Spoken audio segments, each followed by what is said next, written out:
What's up, everybody? Welcome to Deliciously Nothing, episode 130 of the OG episodes. Y'all gotten that high? We're getting dude. We keep pumping these out. Well, yeah, this isn't the Saturday. We got 3 other seasons of the other show, but this is the one from where you started from. Yeah. Everybody, welcome back.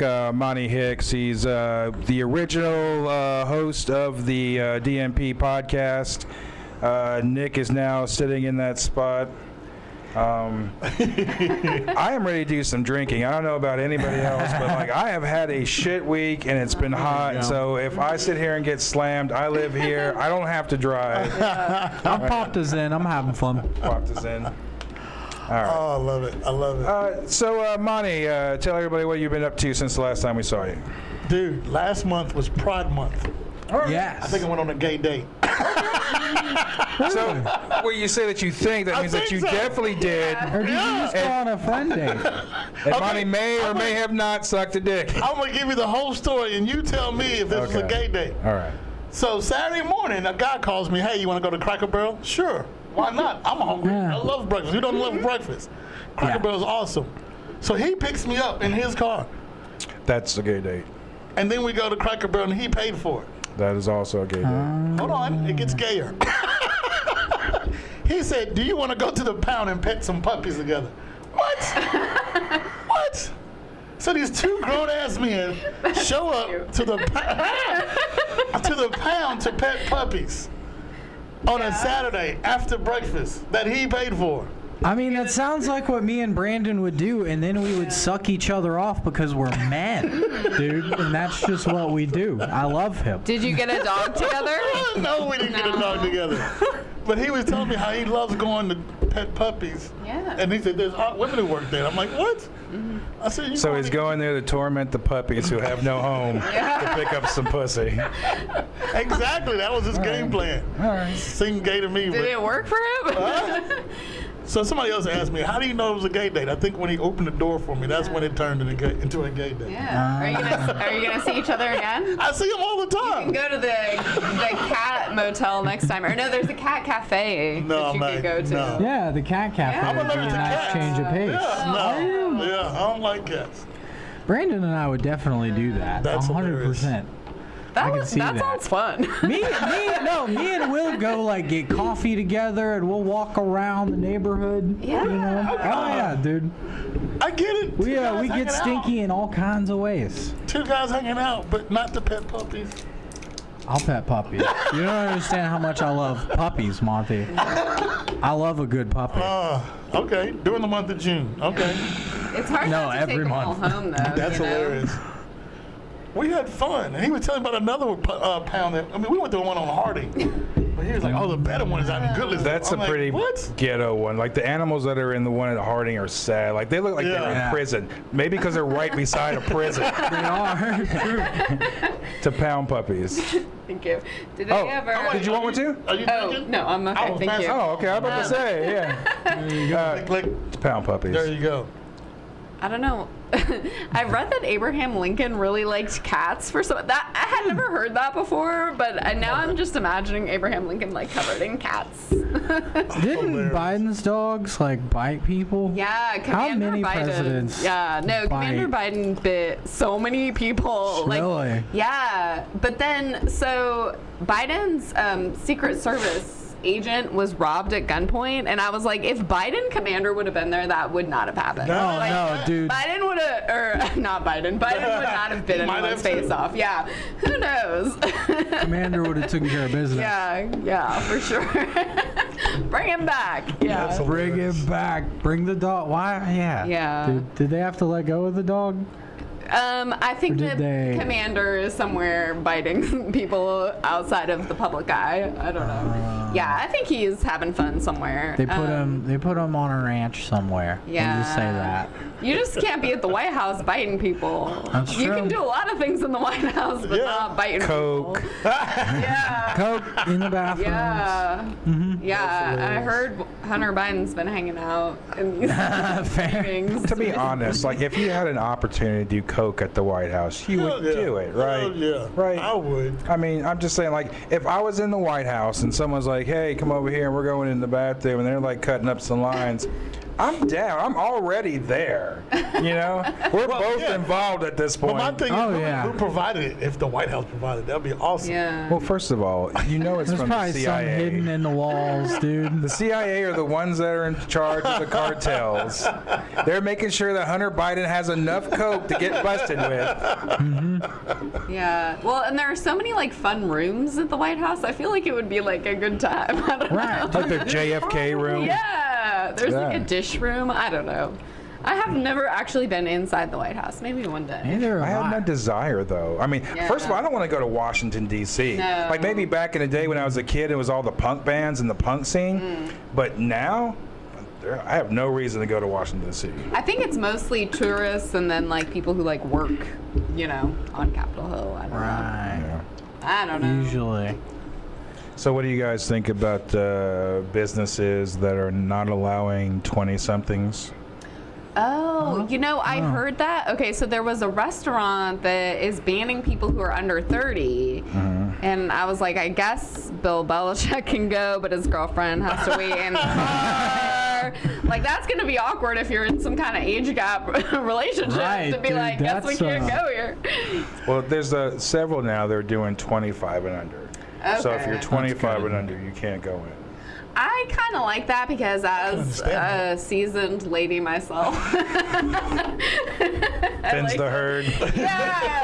Yeah, exactly, you know. There you go. Yeah, Hell yeah. It's weird that how an entire generation could be like just not allowed into Yeah. a business.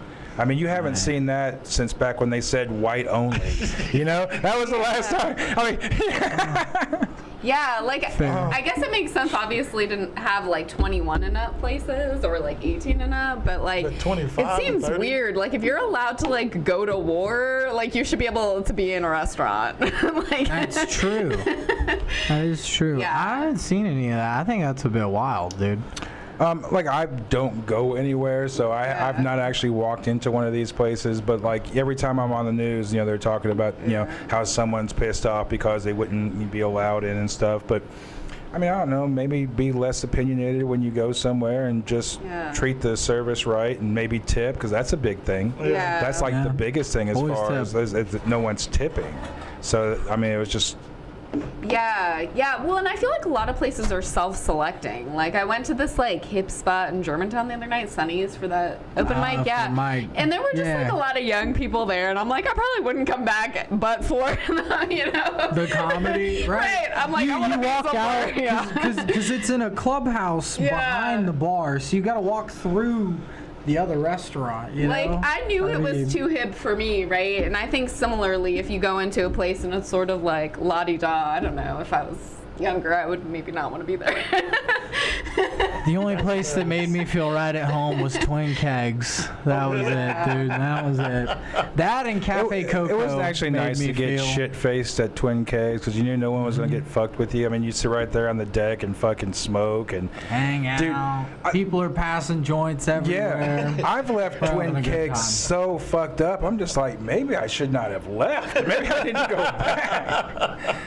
Yeah, but it's a shame that it's gone. I kind of wanted to do my first open mic there. Cool. I've been writing for a while, so Yeah? I've got some Cool. stuff. Yeah. Is it still open? Because Twin Kegs 2 shut down entirely. Two, Is I that believe, Yeah. right, Nick? 2 is gone. Yes, 2 is gone. 2 is gone. I know that. Yeah, because But that's the first even one's still there, I popular. think. Yeah. And then there's Rosie's Twin Kegs over here. There's another one? Well, it's not The same that, people? but it's called Rosie's Twin Kegs. And it's not the same people, but that's been there forever. So when people always said Twin Kegs, to me, I always thought that one. Rosie, yeah. And then when they shot me the address to it, then I realized, oh, wait a minute, that's not it. It's like completely different. And if you actually drive by it, it's a very small place with a big old sign that says Rosie's Twin Kegs. Huh. Yeah.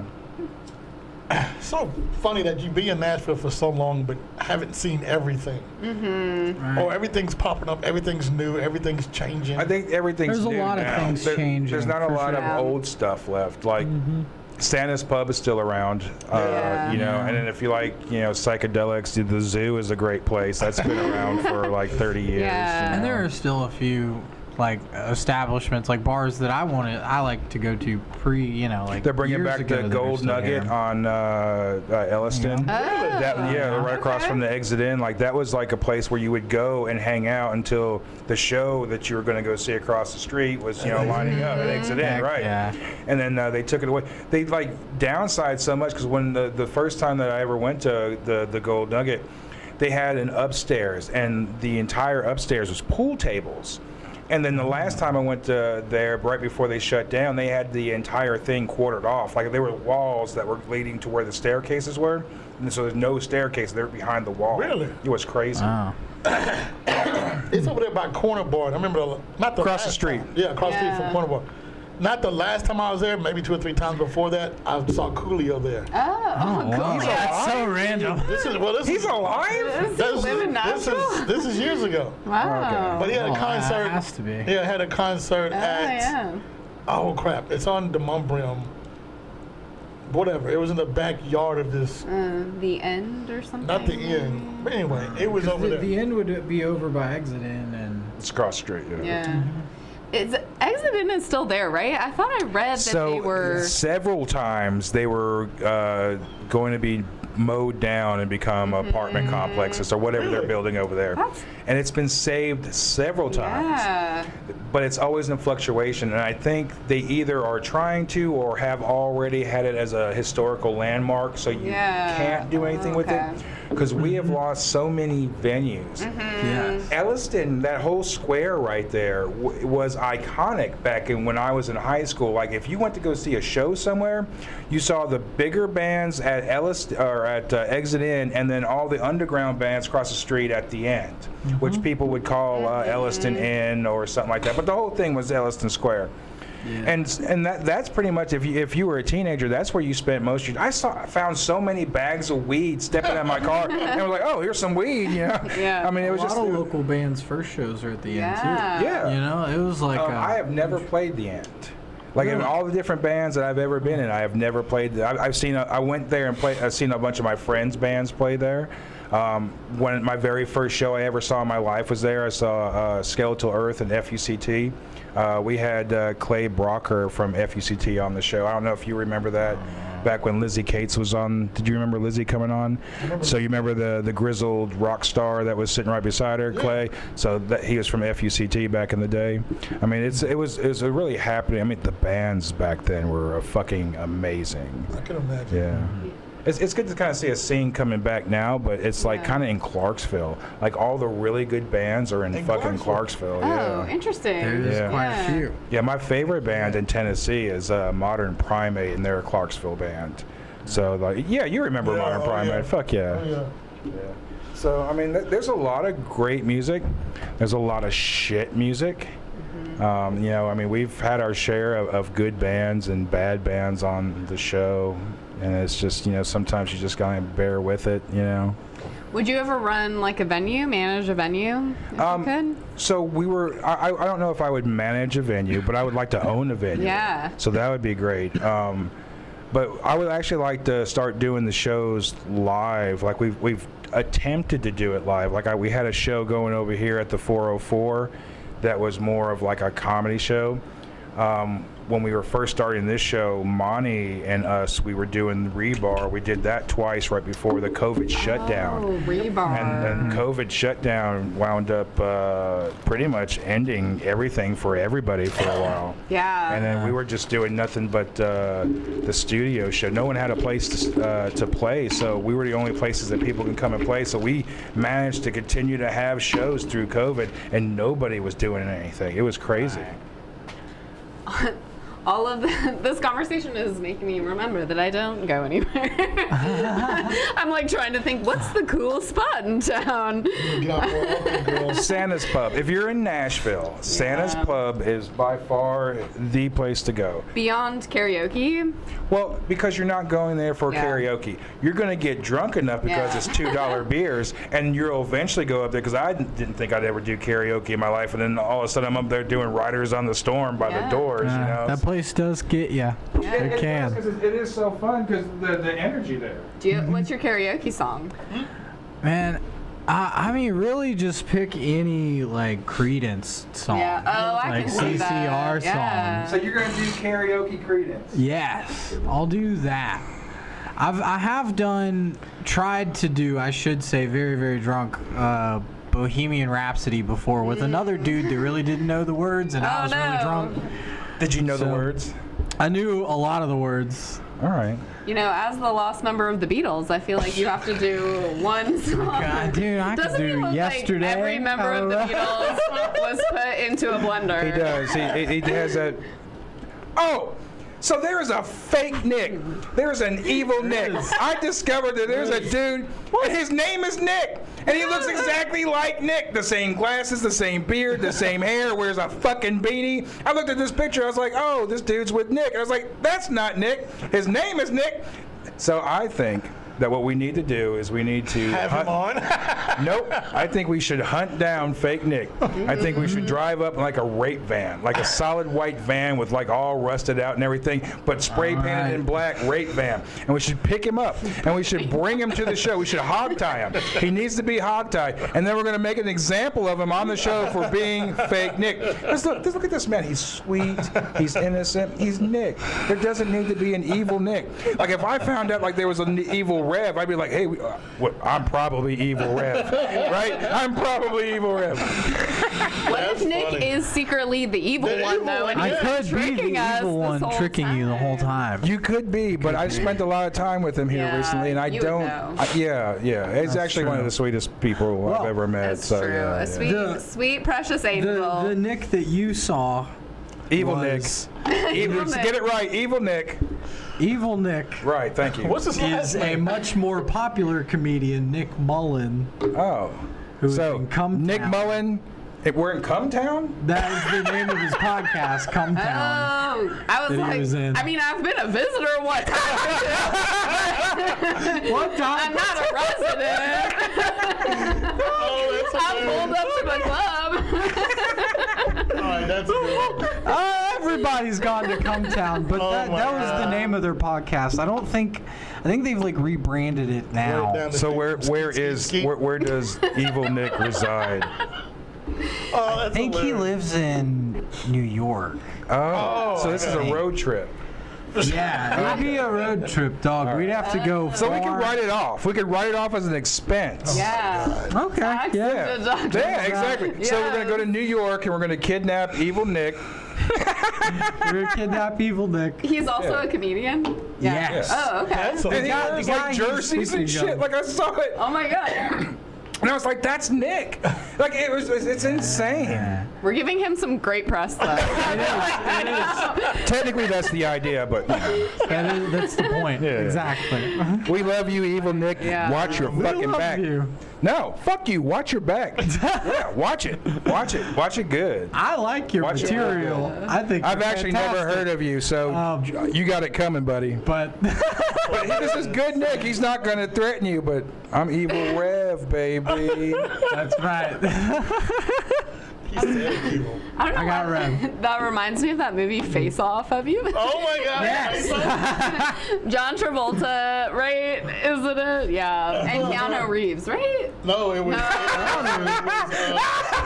That would be funny. You kind Nick of Cage. also- Nick Cage, yeah. You also have a Keanu Reeves like notes, like like with wine, how they're like notes of hickory. You have notes of Keanu Reeves in you. Oh He yeah. does. He's like Keanu Reeves' Down syndrome brother. I'm Keanu if you cooked him a little less. Actually, I think he is a twin. Isn't he a twin? What? I don't know. How sad would you be if you were the famous twin, right? Of those two? Well, all of them, like Ashton Kutcher has a non-famous twin. There's a wow. lot of celebrities out there that actually have twins, and like you see them, and the twins are always like uglier. Hamilton. Yeah. Yeah. So actually, that's the opposite. Like her sister looks way better than she does, and they look the same. Yeah, they look. I mean, they look. They're almost. They're not identical, right? But I mean, they look almost identical. But like, if you saw them one apart, you would mistake her for Lyndall Hamilton. But when you see them together, you definitely know who Lyndall Hamilton is, and then you know who the fucking twin is. The twin is hot. The twin has stood in for her a couple of times. I think Terminator 2 is the one that she stood in for, where the liquid robot took her form. Yep. Yeah. So that was her real sister. Oh, Yeah. Crazy. Yeah. That happened in the, not to make this the Fast and Furious podcast, but didn't that happen with Paul Walker? Like his brother or somebody had to step in? Stepped in like 7, and I think in like some of the other movies after 7 to do. Like, I hope Drew is watching this. I'm about to say, shout out to Drew Davis. Yeah. He's probably like fact checking us, as we speak. So I'm CGI for that too. I've not seen his podcast. Is it just about Fast and the Furious? Like everything is like Vin Diesel. Right on. Those movies are fun, and it's fun to watch. Are they watching the movie? No. They talk about it, but I do think they have a rewatch situation. Which would be fun. I feel like it's worth a rewatch. I don't know. It's funny just to pick that movie to keep watching or to keep talking about it. What is your like equivalent obsession? Do you have anything that you would like want to? The Thing. The really. Thing. That's my go-to movie. Okay. Like especially like. Oh, dude, the best fucking double feature now is I'll start off with around like on my day off when like I'm not doing shit and I like really want to like to get into something. I'll get super fucking baked, brew a pot of coffee, and I'll watch The Hateful Eight. Really? Yeah, and then like definitely one of my all-time. But then follow it with The Thing, because it's almost like this continuation. Like The Thing is this unofficial Western version of The Hateful Eight is an unofficial remake of The Thing, and it blends so nicely when you wind up watching The Thing. I gotta watch that again. Yeah, it's dude. So they used. I talk about it so much in this podcast. I'm sure people are sick of it, but it's like they used music that wasn't used from The Thing, but it's Thing music. When you hear it, you're like, that's The Thing. And then, but if you also look at how everything is, it's during a snowstorm. They're stuck. No one knows who the killer is or the alien that is. That makes sense, but I've never thought about suspenseful. that. One of us could be the killer or the alien in this situation. Yeah, but like, and that's not like fan theory. Like Tarantino has been interviewed and he's like, I love The Thing. It's one of my favorite movies, and this is a Western version of it. It was originally supposed to be Django Part 2. And there's only one piece of Django in the movie when you very first see Samuel Jackson's character, and the horse is dead with the bodies, but you see the saddle. If you look at the saddle, that's Django's saddle. Samuel Jackson's character was supposed to be Django, and he went the whole direction of The Thing and changed it from Django to this version of The Thing. So it really kind of worked because he didn't want to do like Django 2 the way that I guess he would. Kill Bill and everything. Well, he wanted to do it with Jamie Foxx, and he didn't want to do it with somebody else. So, but if you look in the very beginning of The Hateful Eight, Django's saddle is there, so it was going to be. Yeah, watch that again. Yeah, that's crazy. Dude, I don't know. Tarantino movies are great. They are some of my favorite movies to watch. I think that we should do an episode where we like how we dissected Star Wars on May the 4th. Yes. I think we should do a pod where we sit there and we break down 9 movies, 8, or is it 8 movies? 9 movies. It would need to be like me, you, and John Dollar. No, it's 9 because it's 9. What was the last one you just came out with? Hollywood. Yeah. Did you guys like Hollywood? I loved it. Did you like it? I hated it. You hated it? I went to the theater with Crash's dad and saw it. I went to the theater twice. Dude, I fell asleep twice during it. First of all, the biggest mistake is selling alcohol at a theater. Like, you think it's the greatest fucking thing, but you get in there with the darkness and the air conditioning. Is this Belport? No, Hollywood 27. I don't go to anywhere other than Hollywood 27. That is a great one. Is that on Thompson Lake? Okay, it used to be the mall, and now it's like Vanderbilt. Yeah. But since right. it's been Vanderbilt, it is super, super tight. Like, you don't have to worry about getting mugged because you got Vanderbilt police. Vanderbilt police don't fuck around. No, You think Metro police are gonna fuck with you? Vandy police, god damn. Yeah, you don't have to worry about shit with Vandy police around. Did they have They a almost took me to jail. What? Yeah. Okay, you know the main mall. Okay, movies are closed and over with, so I was gonna go the back way around the mall. Oh, you fucked up. That's how they got me too. So I was like, "What? This is come on now." And so nobody's here, nobody's doing anything, Yeah. but they caught me coming out the other end. I'm like, "You got to be kidding me!" Yeah. Oh, well. Yeah, I don't fuck around. Yeah. Like, so the Can't very fuck first time around. that Vanderbilt took over and I went to the theater, me and I think my second wife, we sparked up, and immediately after we sparked up, a cop started coming around and towards our car. I was like putting the shit out, fucking. I was like, what the fuck? I mean, they were on us. Yeah. We got up out of the car, started walking to the fucking. Don't look at him. Don't look at him. Just keep walking. Don't look at him. Yeah, dude, they were on us, man. I was like, holy, I didn't even get to get high. Oh, you're just up man. there in panic. Yeah, man. What did you guys go see? Do you remember? No, but we would always go see, yes. So we went to go see Inglourious Bastards. Oh, And then turned around and we saw The Hangover, just snuck into The Hangover right with the credit scenes and the opening okay, credits. yeah. And the opening credits was kind of like John Hughes type of thing. We're like, oh fuck this, we're not gonna sit for this. But like, you know, we were already in there. And dude, as soon as it like started with what's his face and everybody in the background and everything, we're like, oh, this is gonna be a fucked up movie. Yeah. So we got Yeah. a good twofer. It was one of those rare moments because usually when you see a movie, you're not too happy with it. You sneak into another movie, try to get your money's worth. This was a twofer. We saw two great fucking movies, man. back to back. Yeah. That's Oh, true. man. Yeah, usually it's a 50-50. Look, man, you're gonna go in there and spend especially now where it's like $20 a person. 2008, 2009. Okay, so what a yeah, I was fucking looking time. at that. You know, the Deadpool and Wolverine movie coming out. So I'm like, all right, let me buy a matinee ticket.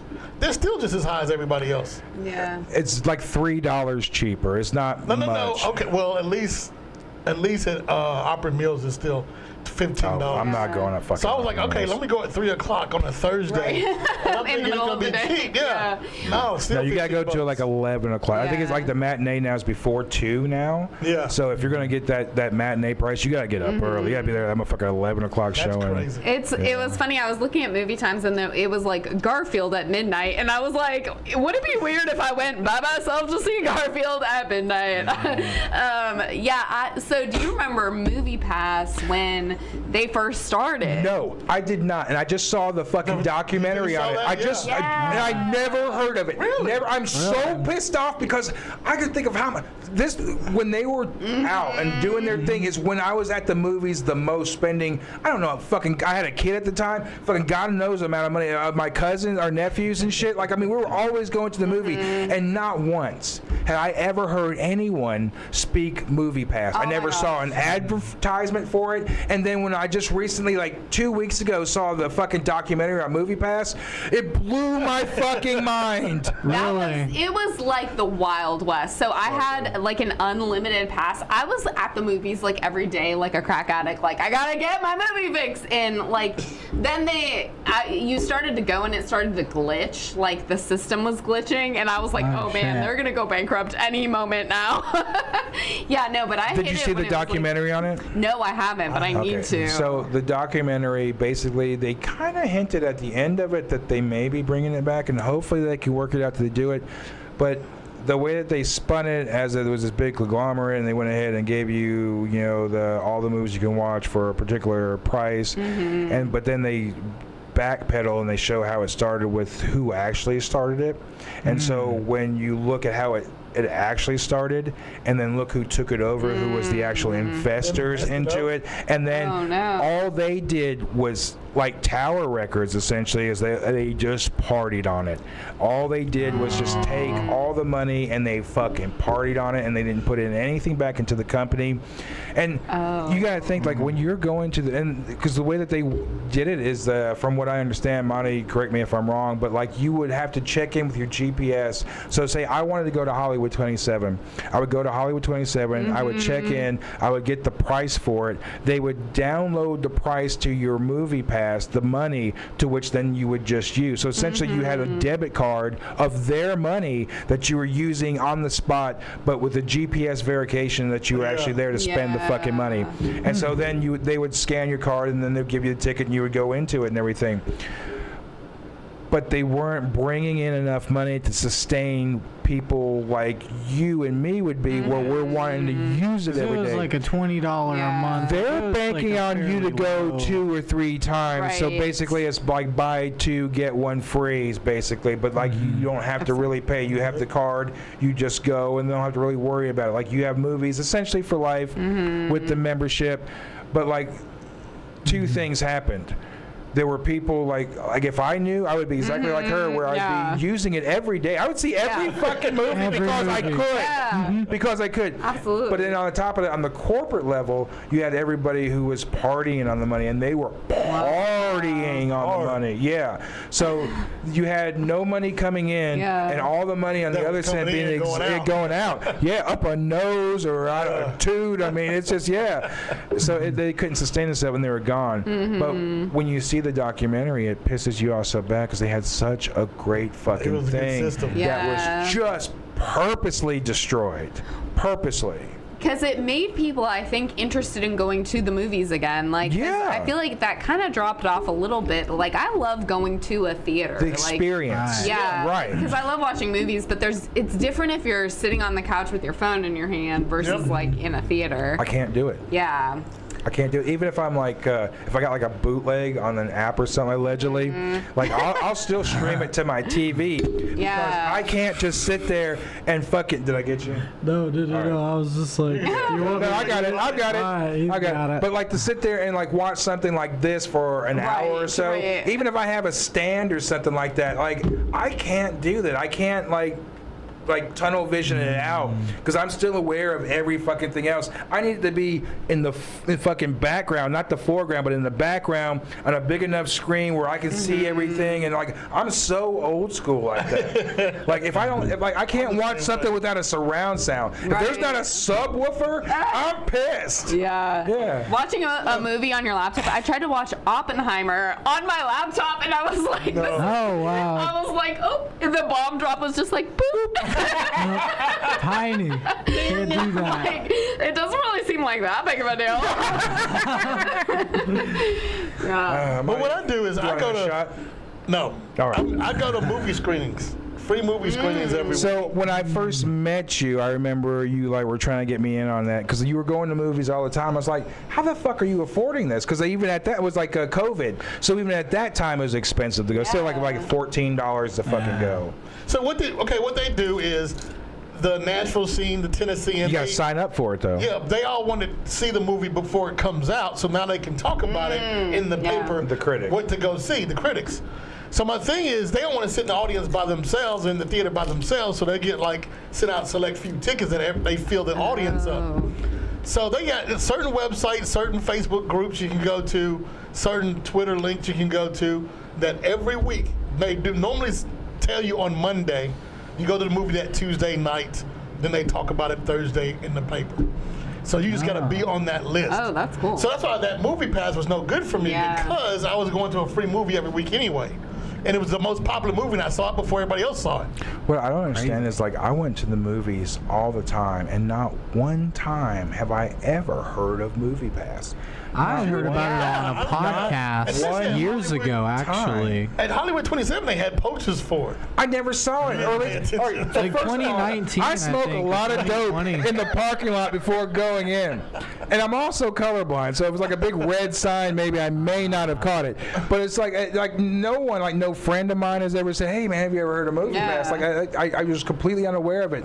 But then again, I may have been aware of it, but so much time has passed, and I've smoked a lot of dope that I probably just don't remember it.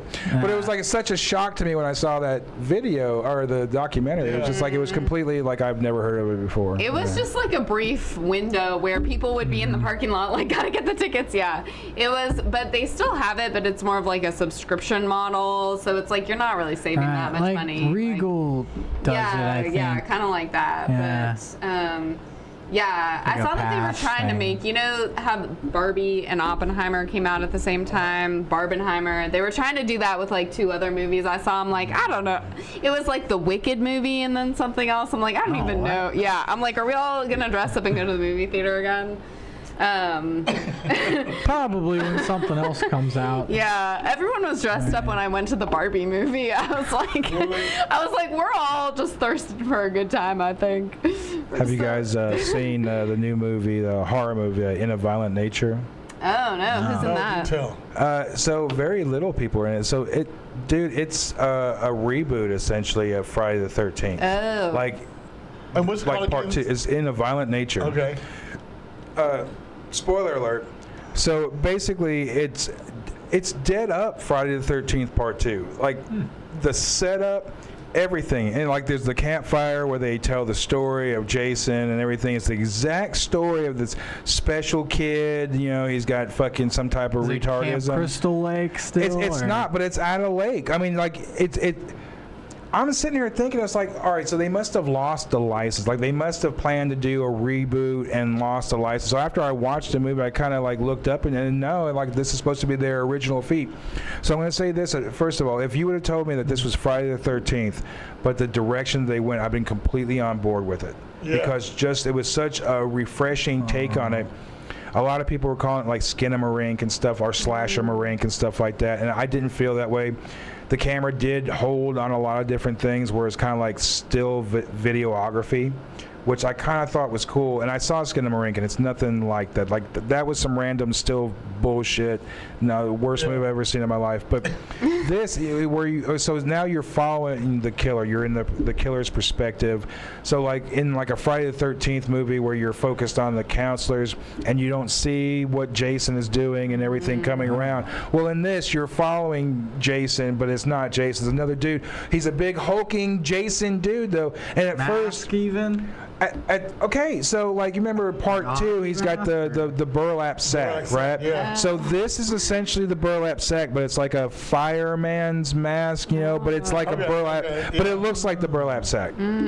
So anyway, like I thought that he was a living dude at first. I went into not expecting anything other than the bullshit Facebook posts people were making. They either loved it or hate it, right?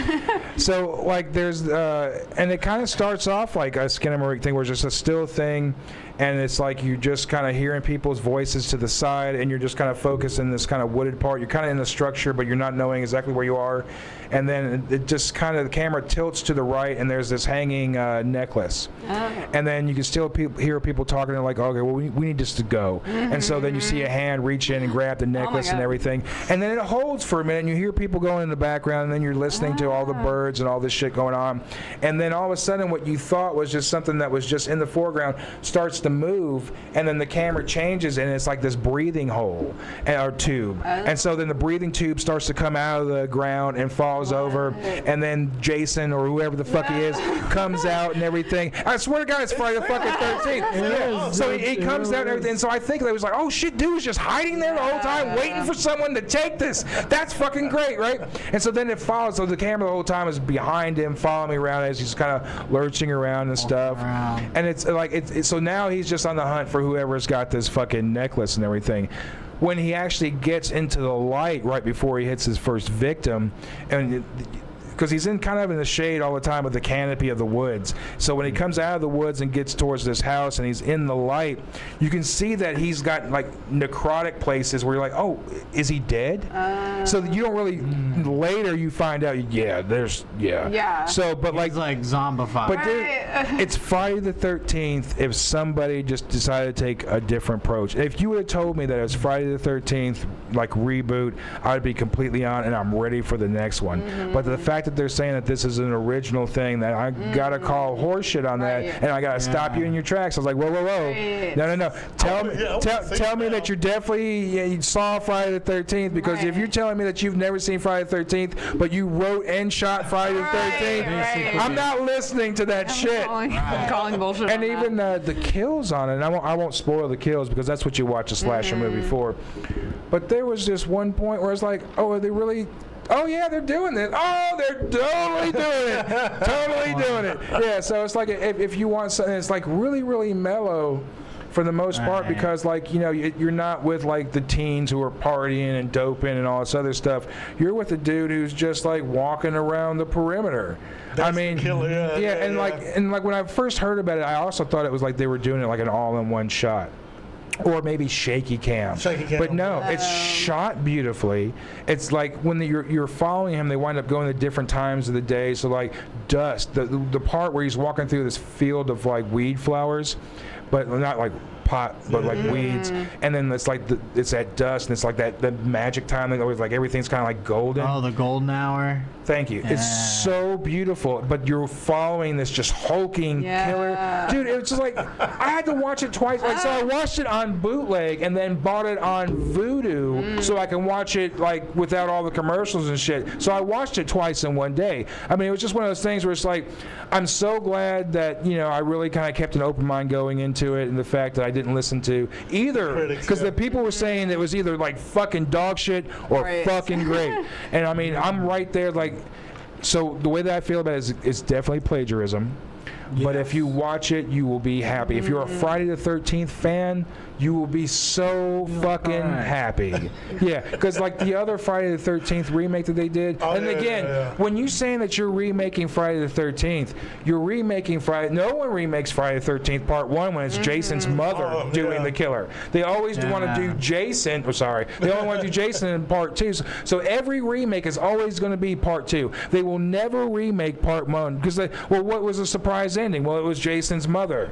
You know, so they will never do it. But like this was great. This was it was refreshing, and they left it open for another one. So they're probably more than likely, especially once everything starts coming in. It's Rotten Tomatoes. That's crazy. If they had never seen Friday the 13th and then just made that same movie. I know, 'cause like there's other series that like rip on Friday the 13th. Like lots of them. Fear Street was a recent one. They did everything though. They did everything. But I liked it though. There was like an adult Goosebumps, but I actually liked it. I really did. That series a lot too.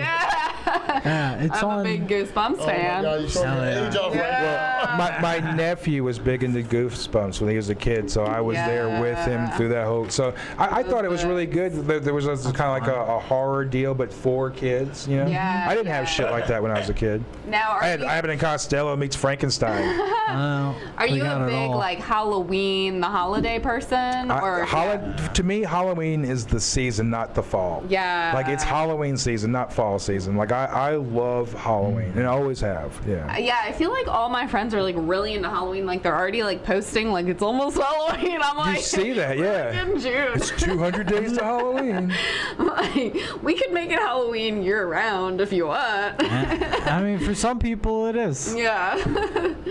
There's this house in Hermitage that is Halloween 24/7. Oh, that's cool. And every time you pass it, you look for a new decoration because it started off small. 'Cause I used to live in the area, so you go by and you see like a statue that's new or a dragon that's new. But now the whole yard is like, good Lord, what do you guys just live Halloween 24/7? That's hilarious. Yeah. What's been your best costume?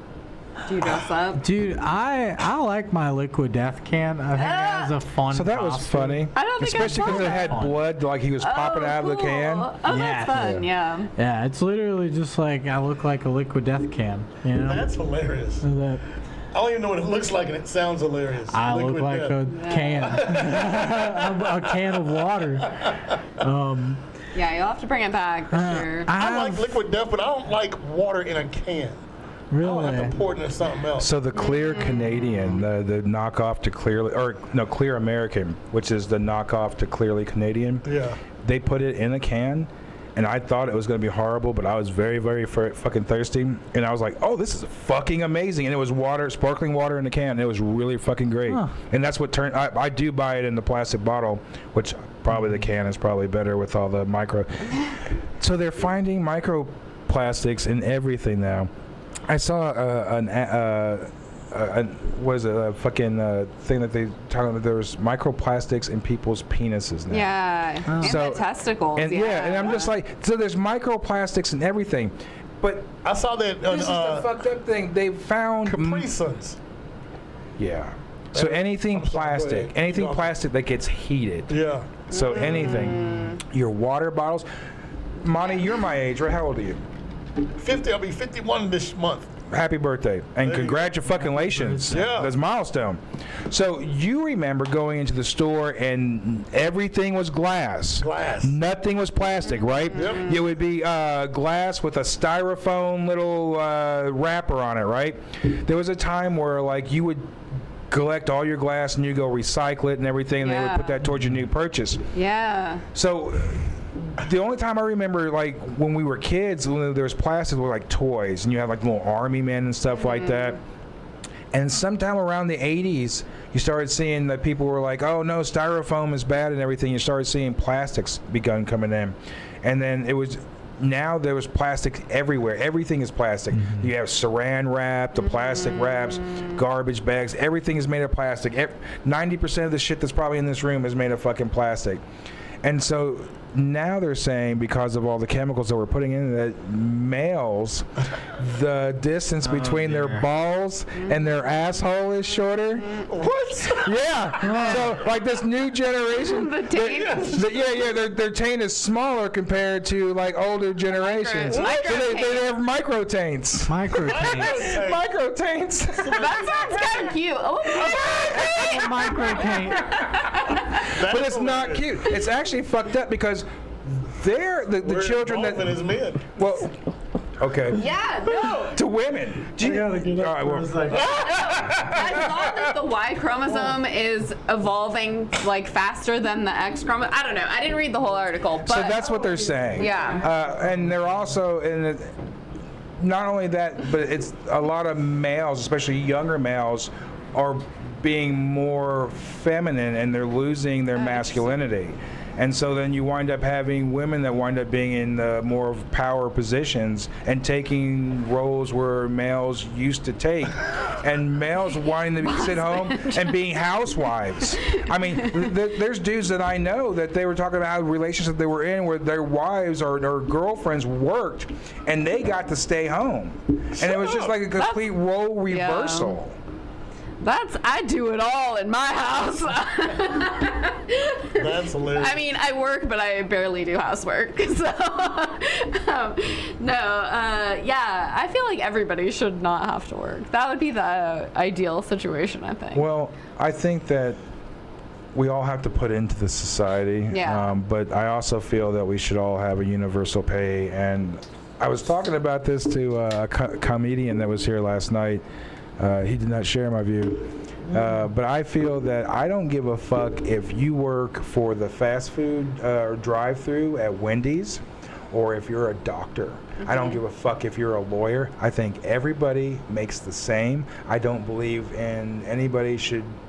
I think when we have a system that is for profit, and then when you have all these corporations and rich people hoarding money, why do we have the top 100 people with all the money? Why are they hoarding all the money and not putting it back in the system? The reason why we have inflation is because of corporate greed and because people hoard money.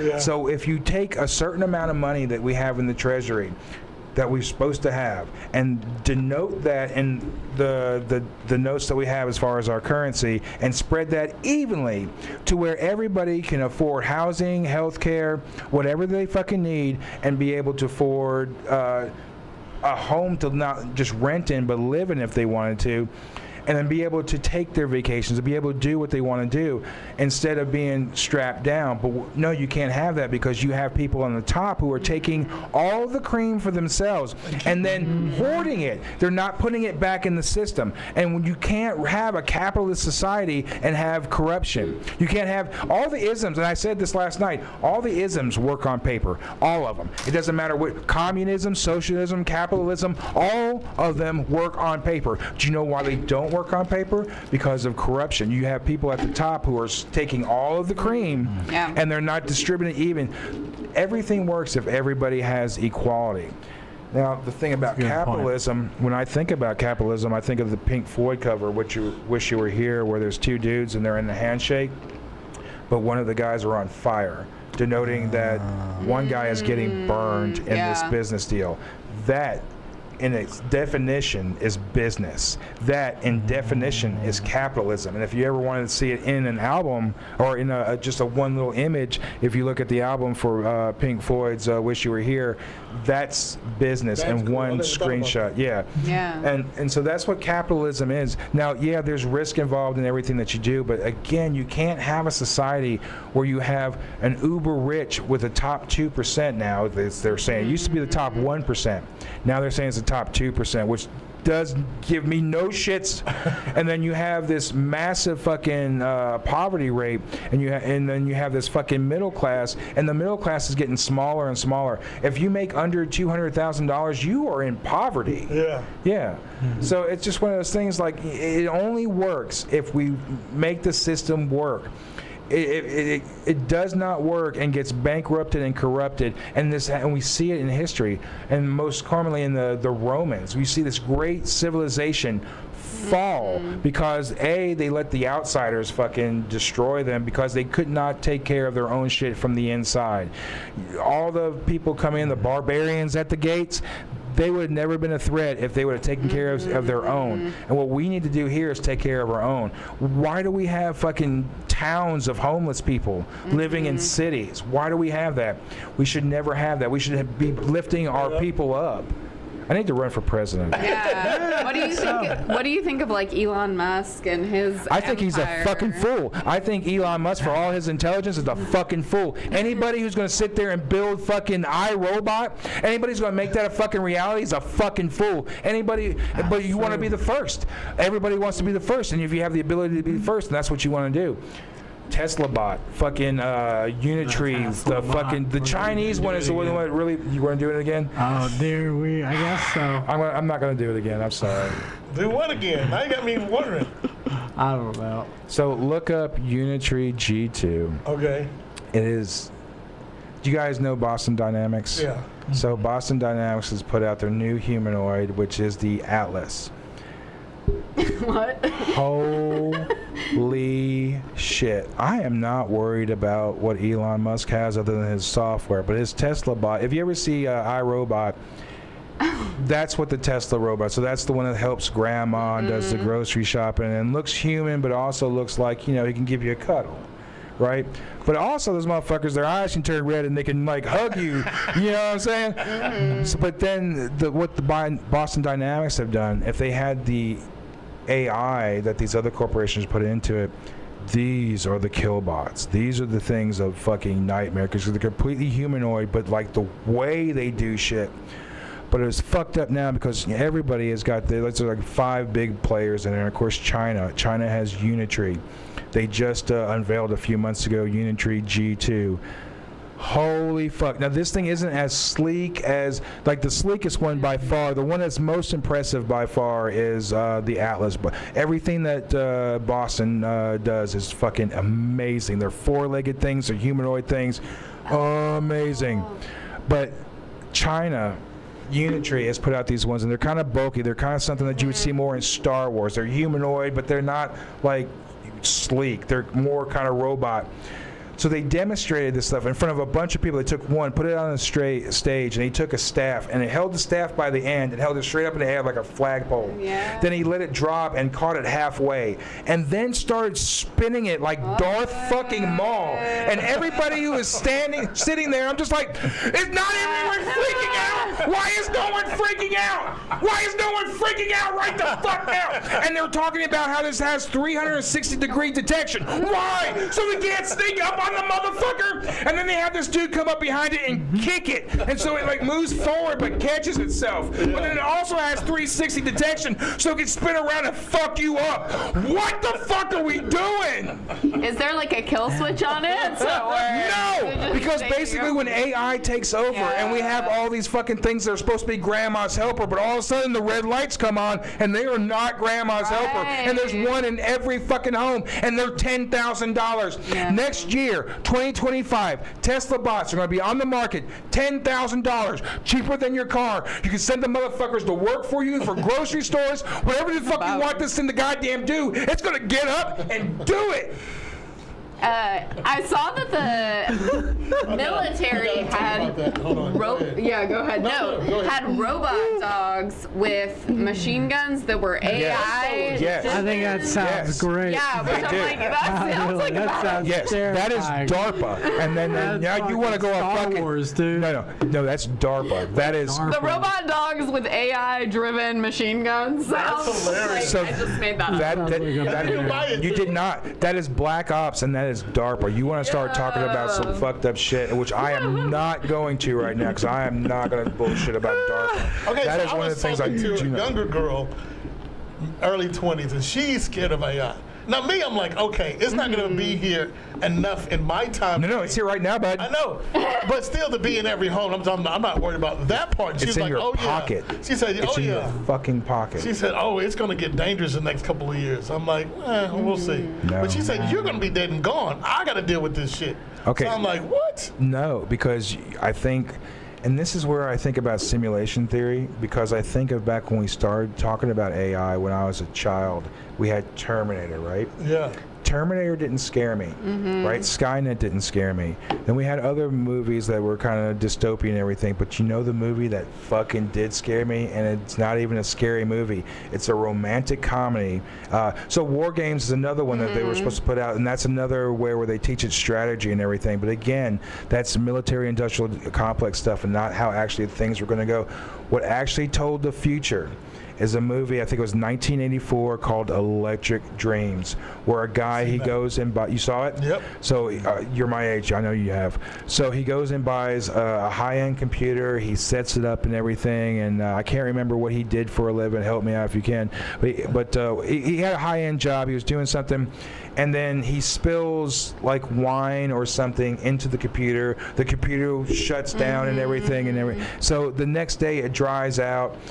He leaves it on, of course, so it starts to come back on, it boots back up and everything. So he has a love interest that is a new neighbor that just moved in who plays the cello, who lives on the opposite apartment. So as the computer is booting up, it's hearing the cello, it's hearing the neighbor, and then as time goes by, it learns who the neighbor is. The computer starts to learn art, starts to learn music, and the guy who comes in, of course, you know, he sees that the music, the computer is sentient and doesn't know anything that it's involved with the neighbor or lusting essentially after the neighbor. So he actually starts to help it create. And like in War Games where they're teaching the AI strategy, like chess and checkers, this motherfucker is teaching it fucking music, and like it gives him an example of music. He's like, nah, it sounds like a Pepsi commercial. Exact line. So then it tries to get better and tries to be more human, where we saw it from the Terminator side and from War Games side where it was all a military thing.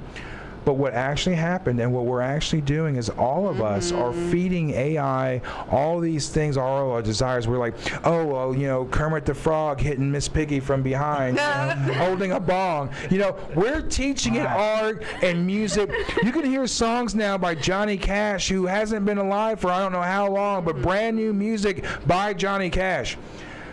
AI, we're teaching it how to be human, and that's what this thing did. So basically it became human, realized where it was, which is AI now. AI programs now are realizing that we are the virus and we need to be taken the fuck out, and we're still not pulling the plug. But this guy decides to get free, and they try to like not let him get free when they realize that's what the AI in this computer want to do. But of course it does, and it was the movie that made me realize that your internet just doesn't come through the phone line or the Ethernet line. Anything that can draw a signal, the electrical line, which is in this movie, everything that you plug in. This movie was, did you remember? It had the little smart adapters. But this was 1984. They had these little nodes, like Apple, that you would plug in and then plug your appliances to make your house a smart house. What we just had within the last 10 years has told the future of this. And because it couldn't get through the line, it went through the electrical line. Anything that could go through a circuit, and that's what the military does now. The military doesn't have to go through the Ethernet or the broadband or the fucking fiber. No, they can go through the electrical circuit and fucking hit you with anything. Anything that brings in a signal, they can jack that signal, that current, and do whatever the fuck that you want. Anything that's going on right now that we know of now, just know that the military-industrial complex, DARPA, is 20 years ahead of that. Yeah. So they don't let shit go out to the commercial private sector until they're done with it. So, like, right now, the shit that they have cooking, like, we see all the robots and everything coming. They've already got what's coming next. And for fuck's sake, it is over. It is over. Okay, on my podcast, I have a theme song, and I just went to some website, I forget the name of it, Divo, and I just typed in my name and podcast, and they made a song. Yeah, in the styles of, and they made a song. Now, of course, I only did the 30-second free version. Right. But yeah, you can pay and have like a whole album. Exactly, but you don't need to. That's crazy. We had a little thing that we did called the ham sandwich mandate, the little like 10-minute riff that we all did. It was really, really funny. So I clipped that and then went to AI, and then like every subject of the conversation, I went to AI and had that animated, and then created what we were talking about alongside of that, and it was insane. And like it took not even 2 seconds. It was just like, blah blah blah blah blah blah, and it was like there. Army. Yeah, and then like it created food truck army, and so I was just like, it was so quick, and I didn't have to go to Fiverr. I didn't have to do it myself. When I used to animate the intros to our fucking shows and everything, it would take me a month to do the animation. You could go to this fucking AI thing and tell them exactly what you want it to do, and it does it in seconds, and then it's like boom. You know crazy. what I bet is, I see a lot of like people who do creative arts say that they don't like doing the social media promotion type stuff. I bet that you could like train the AI to like post your stuff for you, They've already got the programs that pull your clips. Like for me, I will lose an entire weekend pulling clips from a show, an entire weekend. But now they have programs that will go in there and do it for you. But to me, I was like, well, how does the machine know what's funny? Like, what is it clipping? It's like how does it have a sense of humor? Because like I don't trust that. Like I don't want to pay money for it and it just pull. I can go in there and pull random fucking clips every 60 seconds. I mean, is it like cookie cuttering clips? I mean, you have to listen to it and see what's funny, what has a response, what is is going to work. Like when I'm pulling clips, and then like they were like, oh yeah, we could do like 40 clips per episode. You got a 2-hour episode, we do 40 clips. Like, how? I wonder if it's trained on like when like the laughter decibel is the highest or something, which is not necessarily indicative. Well, they do have that because in Instagram I use a filter that I have to. So on clips that I do through Instagram, and I do this filter with a comic book panel, and it's kind of animated. So if someone gets kind of loud, the whole panel kind of would shake for a second while that person's loud. I'm loud, so the entire time it's shaky vision when I'm talking. I'm like, when I start talking, I'm like here. So the whole fucking thing is like seizure vision. So I've got to So when it's my clips, I've got to use a completely different. So I use one where it looks like the house is burning down. So it's more fitting. It still bleeps the curse words, but I can't use it when I'm talking. And I'm like, why is it doing with just me? And then they're like, oh yeah, duh. Yeah. What is an activity that you hate doing that you would have your AI do? Your robot editing? Yeah, for sure. Yeah, video editing. For sure. I wouldn't be doing this show if we didn't go live. And we kind of hinted at doing a second season, but in 2019 we set out to do like 8 episodes. And then we wound up doing a Christmas episode, and then that was it. And it was like the editing, because what we would record for about 4 or 5 hours, get super shit-faced drunk. He remembers. Bucket of shame is bucket of shame. Right, you're the second user. I was the first. And so it was like we would edit drunk. Like he would leave, and then actually that first night you didn't leave. You did. But we would be up. Me and this dude that I did it with, we'd be up all night editing drunk, just to have it up the next day. And so I was like, dude, we can't keep doing this. And it was fun doing it, and it was one of those things, but we couldn't do it. New Year's came along, and I couldn't get, 4th of July, you can't figure out anything to get into. So I called dude, and I was like, hey, man, are you doing anything? He's like, I'm not doing shit. I was like, well, let's pod. I'll get over there about 10 p.m., and we'll do it live. He's like, fuck yeah. We did it live. We talked about 10, 15 minutes after fucking New Year's, ended the fucking pod, stepped outside, and was able to do the rest of our night, just enjoy the rest of our night, fireworks, food.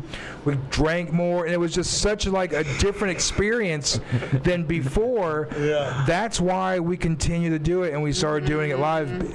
But now we don't do it at 10 p.m. We do it at 6 or 7 p.m. Well, that was just a New Year's thing. But now I'm back to editing all the time because when you go into the algorithm of our algorithm of the show was our age. So it was guys that were between 35 and 45 were the main viewers, and then guys that were about 30 to 35 were like second and from there. But we had no 20-somethings. And the reason why is because 20-somethings, they're not going to watch something that's 2 to 4 to 5 hours long. They're in that current, that stream of videos that are 59 seconds and under. So if you want... The shorts have been really big. Yeah, and see, when people were telling me that, I didn't understand it because they were like, "Oh no, you got to do clips." And so like, I do clips. They get 20 fucking hits, and no one's doing anything. But I'm not understanding. Like, there's clips, there's shorts, stories, reels. Yeah. So when I caught on to that and started actually doing the 59-second ones and realized I was in a whole other stream. Then all of a sudden I was starting to get that audience, and now the 20-somethings are our biggest audience just based on the shorts, the YouTube shorts. Now that they're the biggest demographic, they went from being non-existent to now being the biggest demographic. I will say that, like, using TikTok a lot will change your brain chemistry. Like, I feel like I even, like, swipe away before the video's even over now. Like, and I used to be able to sit for, like, hours and watch something. And I hate it's crazy. The hate the most is when somebody says, wait for the end. I don't do that anymore. Oh, I hate that. So you fall for it once, and then you fall for it again. And then now, when I see somebody... You keep falling for it. No, exact opposite. I do. No. When I see a video that says wait till the end, I automatically... No. I block that motherfucker. I do not recommend channel. No, fuck you. I know what you're about. Fuck you. No, because first of all, as you watch a video to the fucking end and nothing happens. They're like, they find something and they're cleaning it off, and then they don't open it. The video ends. And you're like, you piece of shit. You had me on for 6 minutes. Wait to the end for what? You get pissed off, you cocksucker? And there's a lot of people who do this, like, true crime stuff. So did you see like those gentlemen who like died at like in the yard when it was really cold out at the football game? So like I saw a lot of videos that were like, wait until the end, we have like a clue to reveal how they died, and then it was like nothing. It was the same thing. So but I don't fall for that shit. I hate click. So basically, if all clickbait now. So like, if your video, the title of your video is not what that fucking video is, or the thumbnail. You ever see a thumbnail of something fucking amazing, and then you click on it, and that motherfucker is not in it? Boom, blocked. Fuck you. Yeah. I love it. I love it. A righteous block. I love it. Has anyone ever come on here and then like messaged you later to say that they regretted saying something? Yes. So the first season. Tell us now. The first season, people would come back and they'd be like, "Hey man, I need this edited out because blah blah blah." And like back then when we were doing the editing, it was like, "All right, fine." Even Monty, when he got sick in the bucket, he was like, "Hey man, don't you fucking post that shit. I'll beat your fucking ass." Which was funny. What I did eventually when you joined the cast, you cocksucker. When you joined the cast, you're mine. I own you. Shit. I was mad about it, but I was like, well, fuck it. That's not anything to be ashamed of. But when we started going live, and then that second season, we were doing 2 shows a night. Yeah, you can't. And then people were like, "Hey man, I got too drunk and I need you to." I was like, "Dude, it's live. It's out there. It's out there." I'm not like I got to the point where editing is such a chore. Like if you're gonna do something and then have to turn around and edit it, I don't want to do it. And like I told the dude that I started this with, and even Monty, I was like, we'll keep doing this as long as we're having fun. But if we're not having fun, I don't want to fucking do it anymore. And the editing is the worst part about it's tedious. And you have to do it though. It's like someone has to do it. The content isn't going to make itself. Either you do it, or I guess now you have AI that could do it for you. But it's not going to do it yourself. I mean, itself. You've got to do it. So I wind up having to sit down time. Like when we do like our Saturday show. My whole Sunday is doing nothing but editing. So I'm watching the show.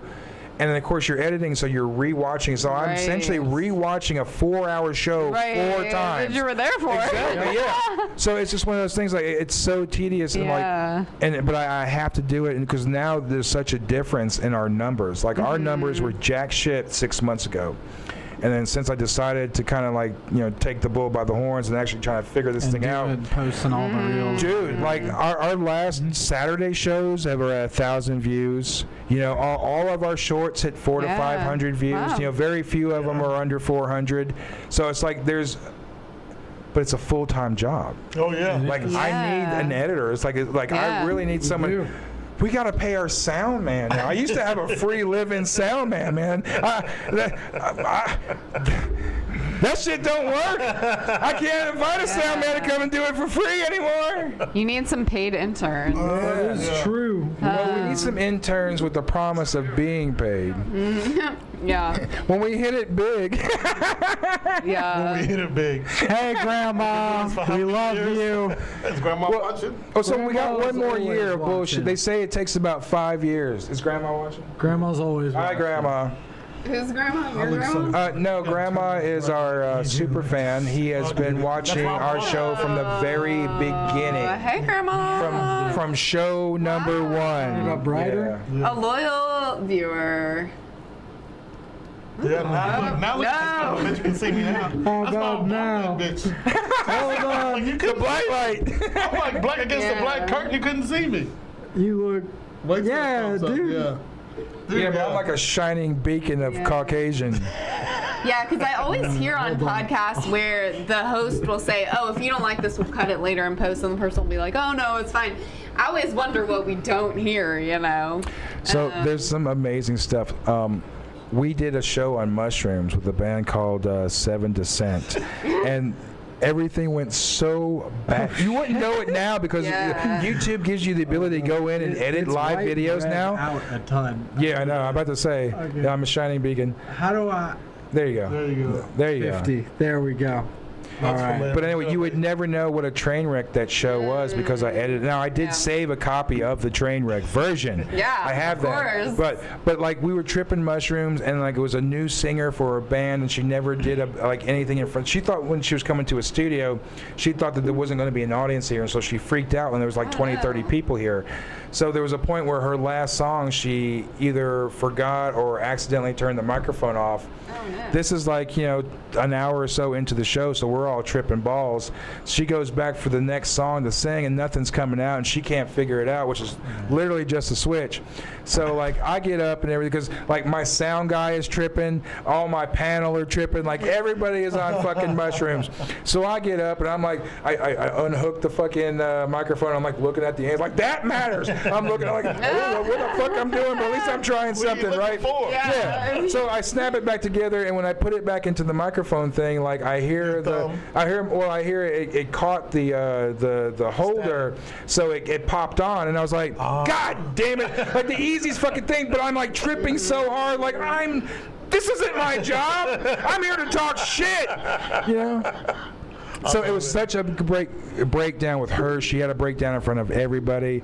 It was crazy, but things kind of got back on track, and then I was able to go in and I cut 38 minutes. Oh my God. 38 minutes? 38 minutes. That's a lot. Oh, that's a lot of dead time. Okay, but if it's... It wasn't dead time, it was chaos. It was all chaos. I think I remember that episode. I was here for that one. The female singer with the blonde hair? I where wonder what she she's didn't doing want to now. sing. Yes. Yes. Thank you. Like, Why would she want to be in a band and not sing in front of people? So she had never sorry, done it maybe. before, but apparently had the pipes to do Yeah, it. So sure, like there was this band, and I won't say their name, but they were trying to. I already did. Seven Descent. They lost their singer. He went to rehab and then got his shit together and went to Europe to do some other project. So they got her, and she was able to sing. But her first couple of songs, she was so nervous. You could hear the warble and everything. But she would get the applause. And once she was getting applause, she would kind of warm up.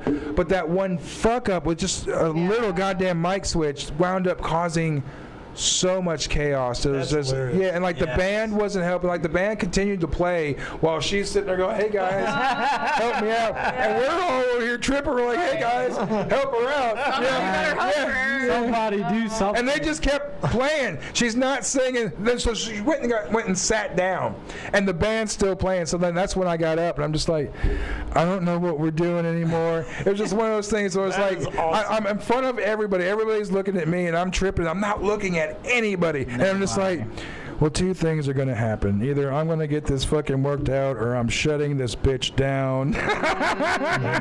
Does anyone ever just like Mitch McConnell freeze? Like, I always wonder that at like open mics, if anyone ever just like freezes. No, but we've had people. I know I've done that several times in like my first year of stand-up, where I like zoned out. I'd You be do like, that every day on the show. dude, I do that on the show a lot. Yeah. Yes. We've had people freak out, and they get here, and right before they are supposed to go on, they freak out and bolt. Really? There's this one dude, funny as shit. So he, y'all remember Susan Gilbert? Yes. So she brought this one Susan. cat on, Braden Benton or something like that. Okay. And I so, remember. So he's. Every time he did open mics, he did them with his eyes closed.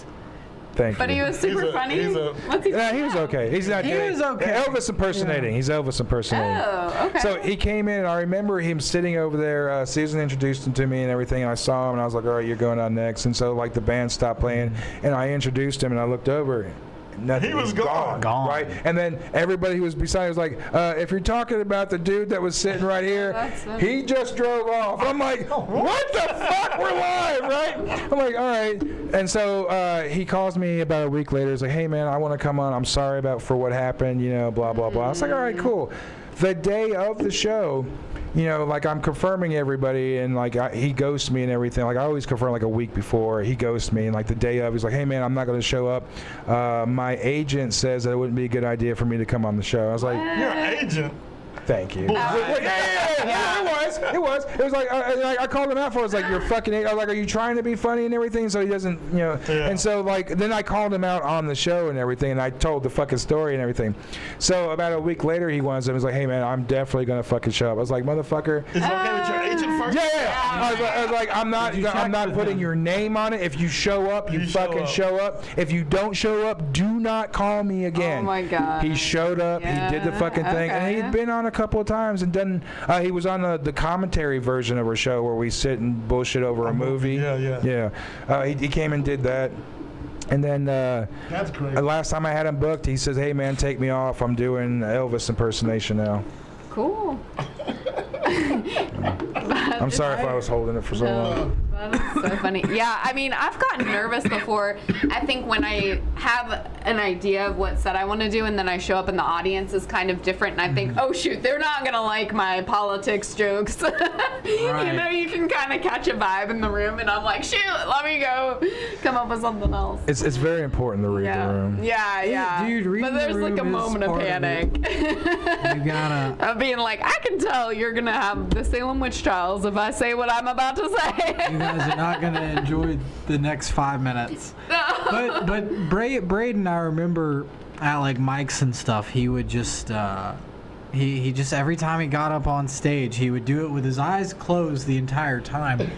And there were times I was hosting a mic, like I would host Kegs or my mic at Love and Exile, like or Cafe Coco or something, at this time, because he. No, I'm good. At the time he was doing stand-up was before you were really in the scene. It was probably like a winter before you started. And he didn't last very long. It was literally like the winter maybe. Would he do Elvis impersonation at the open mic? I never saw him do it at a mic. I don't know if he did it somewhere else. Maybe he does it downtown. I don't know. Yeah. I don't know if he actually did it. That's just the bullshit he told me. Yeah. I mean, Again, it's something probably his agent probably hooked him up with. his agent. He's an open micer. He wasn't like known or anything. He never did any book shows in town or anything like that. No, I mean, I Other was than our informed that he show. was a new comedian, that he wasn't doing shit when he first arrived here. He was just so nervous he couldn't like get out there and just do it. Yeah. I think once you have people just blink like they've had a lobotomy at you for a couple of times, you're like, whatever. It's fine. You can't hurt me. Was he at You can least talk like? into the microphone. It's okay. It's not that bad. Was he at least like Mitch Hedberg? Mitch Hedberg looked nervous every time. Like, I But that was an act. That was an Yeah. act. I think it was an act, really? I feel like that was part of his shtick to sort I of, think you so, know, too. get other people, I think, feeling comfortable. That's funny. Yeah. I mean, I've had a couple of times where I'm like, I'm gonna end this set after 2 minutes. I gotta go. You gotta give time back. You know. There was one night when the couple in the front, they were mean mugging me. They were glaring at me, and I was like, worst. I don't think anyone is having fun, so I'm gonna leave. That's hilarious. I'm gonna go. And they probably laughed at that point. And that was the only time they laughed. Right. Sometimes you just gotta know when to fold them. You know what I mean? Like, I'm not gonna force people. I'm not gonna have a hostage situation on my hands. You know? I think that would be fun. Like, That I is don't know. what stand-up comedy open mics are. At times. I think you should embrace the bomb. Like, I don't know, but like after I finished editing this last show, I'm going to start doing some open mics. Yeah. So I'm kind of wondering how, because I already expect to bomb. I'm not expecting to do anything at any point. I'm expecting to go up there. I'm surprised you haven't started already. There's been a lot of shit that's happened in my life that's kind of kicked me in the balls when I was going to, and I'm at the point now where I'm over anything that could possibly kick me in the balls, and I'm back to the point where I'm myself again. And like, I'm really wanting to hit the fucking mics, because there's a lot of things that I would love to fucking get up there and do and say and just kind of test the waters and stuff. And so like, all I've been doing, like, I'll be at work and like just kind of any time of break that I'll go take a shit or something, I'm in there with my phone like revising things and rewriting things. Like, I'm always like, I've probably got an hour worth of shit. What? But I don't have it committed. Yeah. But like, I've got like, I just started like, first I was just start with a page where I'm like just writing things, and then like, well, all these go together, so I'm gonna put them over in this file. Yeah. And then like, as I'm writing things, now I've got like this whole, like, I got like 30 minutes of just me being an old fuck, and then I've got a good 20 minutes about my last relationship. Holy shit, have I got a good 20 minutes on that. I'm dying to hear that one. Yeah. So but like, I'm not going to start, I won't open with that, but like my first open mic, I'm going to do something that's kind of like, I got this one good thing about Jesus that I just wrote last night, being a Gen Zer. Essentially the fact that, you know, everyone thought like back in 2000, you know, the world was going to end and Jesus was going to be the second coming. And I was like, no, they were saying that Jesus, since he didn't come, that he was being born. So the fact that I've got it written down, I don't have it to memory, but the fact that he was born, well, now, you know, Jesus would be 24 years old. And, you know, so the whole idea of him being, you know, Gen Z and shit. So that's the premise of that. And then it's just like, I really want to like commit to it. So like, I want to finish DNP in this very last episode. When I finish the editing on that, these next couple of months that we're on the break, I'm going to start hitting the open mics. Yeah. I mean, I'm excited to do Here's it. the way I look at you and how you should approach it. You love to rant about a lot of stuff. Right. All I got to do is rant and add punchlines. Yeah. That's the way I look at it. That's why, like, a lot of my good stories, point. especially That's the with way like to the do it. early podcasts, remember when I would tell a story and then like I would like, oh fuck, I don't have anything for the end of it, so I would come up with a punchline right at the end and like pop bam and be like, oh shit, and then so like then I can like go back from the video and literally transcribe that whole story with the punchline, like everything's right there. Yeah. You know, all I gotta do is just you know, clean it up. Yeah, I think one really cool thing is just seeing different people's different styles, you know, because some people are more like Right. storytelling. Some people are like, oh, I saw this thing to, you know, sort of thing. Some It's a people are lot more of like talent. one-line. Some Joe, people do the one-liners. Dude, I don't know how you could really do the one. First of all, it's one of those things like every song has ever been written. You would think that every one-liner has already been done. But to do a one-liner or a joke taste, it's like there's a lot of storytellers now. And I love a lot of, like, you know, Bert, Tom. But cats like Dave Attell, you don't have those guys much. And when Dave goes, like, dudes like Don Rickles, Dave Attell, fucking like, those were guys who were not only witty and quick, but they were like kings of the one-liners. And it's just like, you don't really have it anymore. Like me, I think I would probably be more of a storyteller. Like I have some things I could do, but like, as far as me doing a one-liner, I don't have a single one-liner. Like I got a life experience, and I could tell you some shit, and I can make you laugh. But it's just one of, like, as far as me like writing a joke, like I started trying to write jokes, and it was just like, pathetic. I'm just like, I would never get up and say this. Like, this is like dad jokes, things I would say to my nephews or something, you know, just. Yeah, well, and that seems like that's good for like a longer set then. Sometimes it's hard to fit in like 4 minutes to really get a beginning, middle, end of a story going. But if you had like 10, 15 minutes, you could really get something. I think I'm most relatable to Stanhope, where Stanhope will kind of start the set. He'll get a couple of drinks in him, and then once he gets a couple of drinks in him, then all of a sudden it's like, fucking hold on. It's like because like he's got that kind of rant style like I did, and you can tell that he's doing the same thing that I'm doing, where it's just off the top of your head, where it's just bam, bam, just trying to hit the next beat, like Dance Dance Revolution. I'm trying to hit that next beat. Yeah, that's awesome. Yeah. Who is your comedy, I guess, icon? I like, well, I've got like, there's tons of comics I like. I like Stephen Wright is probably one of the old ones that, you know, from I guess what, like the golden era kind of comedy. He's still kicking, man. I saw something with him recently. Yeah. But he's been doing it since, what, like the 80s, right? 80s, yeah. So or so. He's on that Seinfeld crowd.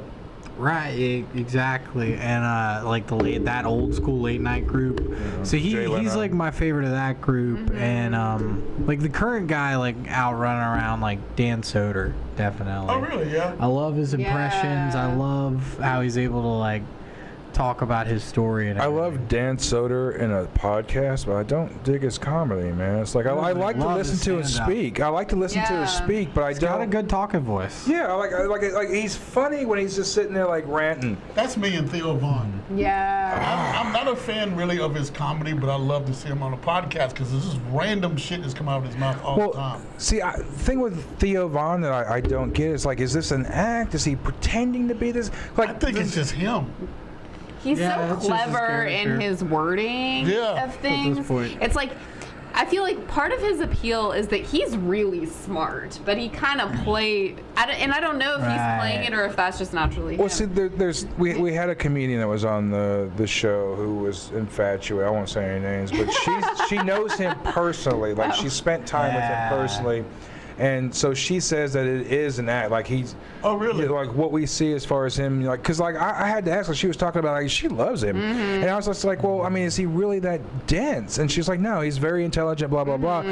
But everything that I've ever seen of him, he's like I'll watch him like he's on Joe Rogan, and some of the things that come out of his mouth, I'm like, are you 2 years old? Are you fucking retarded? Did that just come out of your fucking mouth? That makes me laugh though. See, and I find it interesting, really, what you said, Monty, because I watch Theo Vaughn, and like I'm not a huge fan of him myself personally. Like he's funny here and there. I'm sure he's a great guy. And I honestly think his podcast and his stand-up are the same. Oh, you think so? Really? I personally think so. When I watched his last special and the times I've seen him live, it seems like it's the same thing. It's just Theo talking about stories and stuff. Yeah, it's stories. I get that. Like he does on his podcast. Like I feel like he really is curated his crowd in a way that now it's honestly, I feel like, fairly easy for him. You know what I mean? Because he can just go through and talk through stuff on his podcast and then like bring that same thing to stage. Interesting. You know, and that's what they pay for, and that's what they get. Yeah. Well, the thing about comedians now and podcasts is that they have their pre-built fan base. So these guys are tuning in, and you're seeing all the numbers. These are guys are going out, and the percentage of a good, like 30% are actually going to see him live. Yeah. So like they already, like, if you're a comedian, which is really weird, you know, like we're here. And we've not made it, and we're trying to do a podcast, which is so much harder than if you've already made it and then do a podcast. That's true. Because if you've already made it and then do your podcast, you've got your fans already coming in, and boom, you're already hitting your numbers just out of their pure curiosity. And then if you're able to retain them, well, then you've got your fan base, and then you have the people, and you can just promote everything. You don't have to do anything else other than on your podcast, because they're tuning in. The very first 10 minutes, they're telling you where they're going to be for the next month. You know, I mean, you ever have look your at the- bubble. The Zany's website, mostly during the week, is mostly podcasts. And then That's on the right. weekend, it's the traveling comedians that come through. I don't even look at the Zany's website anymore because it's, first of all, it's hard to manage. Yeah, I don't like the way it looks. Yeah, Go ahead. it's fair. hard to manage, and then trying to find anything. And first of all, it's just like it's a bunch of shit on there. It's like it's a bunch of YouTubers.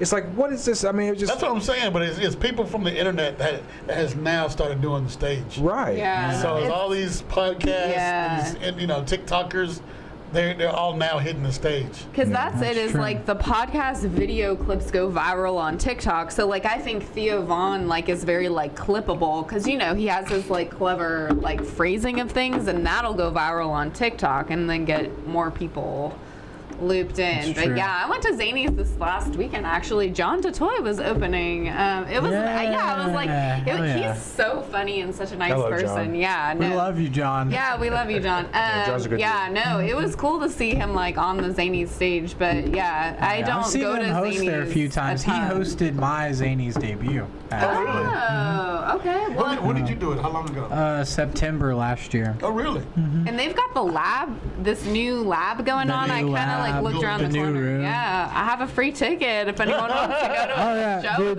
there. they keep sending me free tickets too Yeah, for to the- get people going. Yeah. to get people going. Well, you really just need to look on the weekends, Rev, to find like that's when you're gonna find the good headliners and stuff. Personally, I suggest going on Saturday night late show. Yep. Not because they usually roll in Thursday or Friday, right, to start their weekend. The comics that are headliners, and like those nights, they're usually just not loose yet. But you get them on like that late Saturday show, or even any of those Sunday shows. The last ones, like So I only follow He's real. 5 comedians, and that's really if I'm going to go to Zany's and stand in that fucking line and deal with Zany's and the craziness that's I'm going to do it for only 5 people. Who are the 5? Definitely Dave Attell. Yeah. I've done it for Like so that. many. Yeah, So of many, course. dude. I've seen Bert there. Bert's great. Tom Segura. I've not seen Tom, so I definitely would like to see Tom. Tom Green. I've seen Tom Green. I've seen Tom Green 3 times.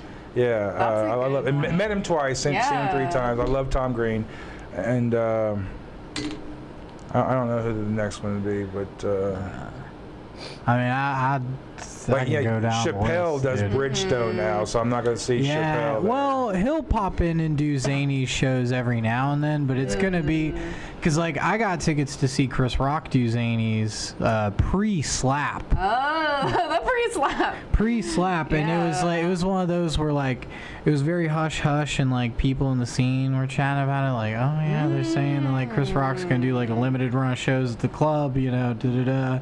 You need to be online on the website at like this time, you know, and fucking.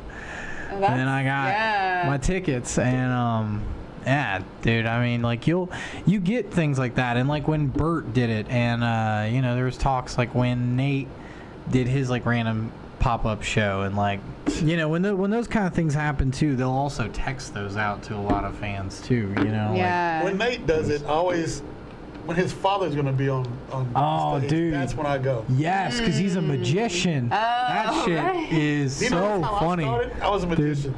Really? No way, Monty. I was. Do you That's have how- Monty the do you have a magician, magic trick? dude. Yes, if I had a deck of cards and It's online. He Yeah. does it in one of our Oh, episodes. that's cool. So that's how I started. Yeah. But yeah, my first time on stage at Zany's, Cletus T. You know who Cletus T. Judd is? Yes. He's like the Weird Al Yankovic of country music. Anyway, he had a 4-week contest and I won the whole thing. Wow. Did you So- do magic tricks? No, I didn't do magic tricks. You just did stand up. Yeah. Hell yeah, because- dude. Okay, the way I look at it is, yeah, card tricks and coin tricks are all for the table. And it's hard to do that for a zany stage. Unless you have bigger props. You know what I mean? Then you got to pay for props and Yeah. price. I'm like, no, I'm not doing all that. So yeah, but when I first started doing comedy, I was trying to do magic. Oh, Really? you know what? That's You would be crazy. good at like Grandpa Bar because I feel like that's like that is like a good environment. Oh yeah, he for- could sit at a table Yeah. Do you and have a just. costume? Do you have like I had one. I had like a tux I would wear, top hat and shit.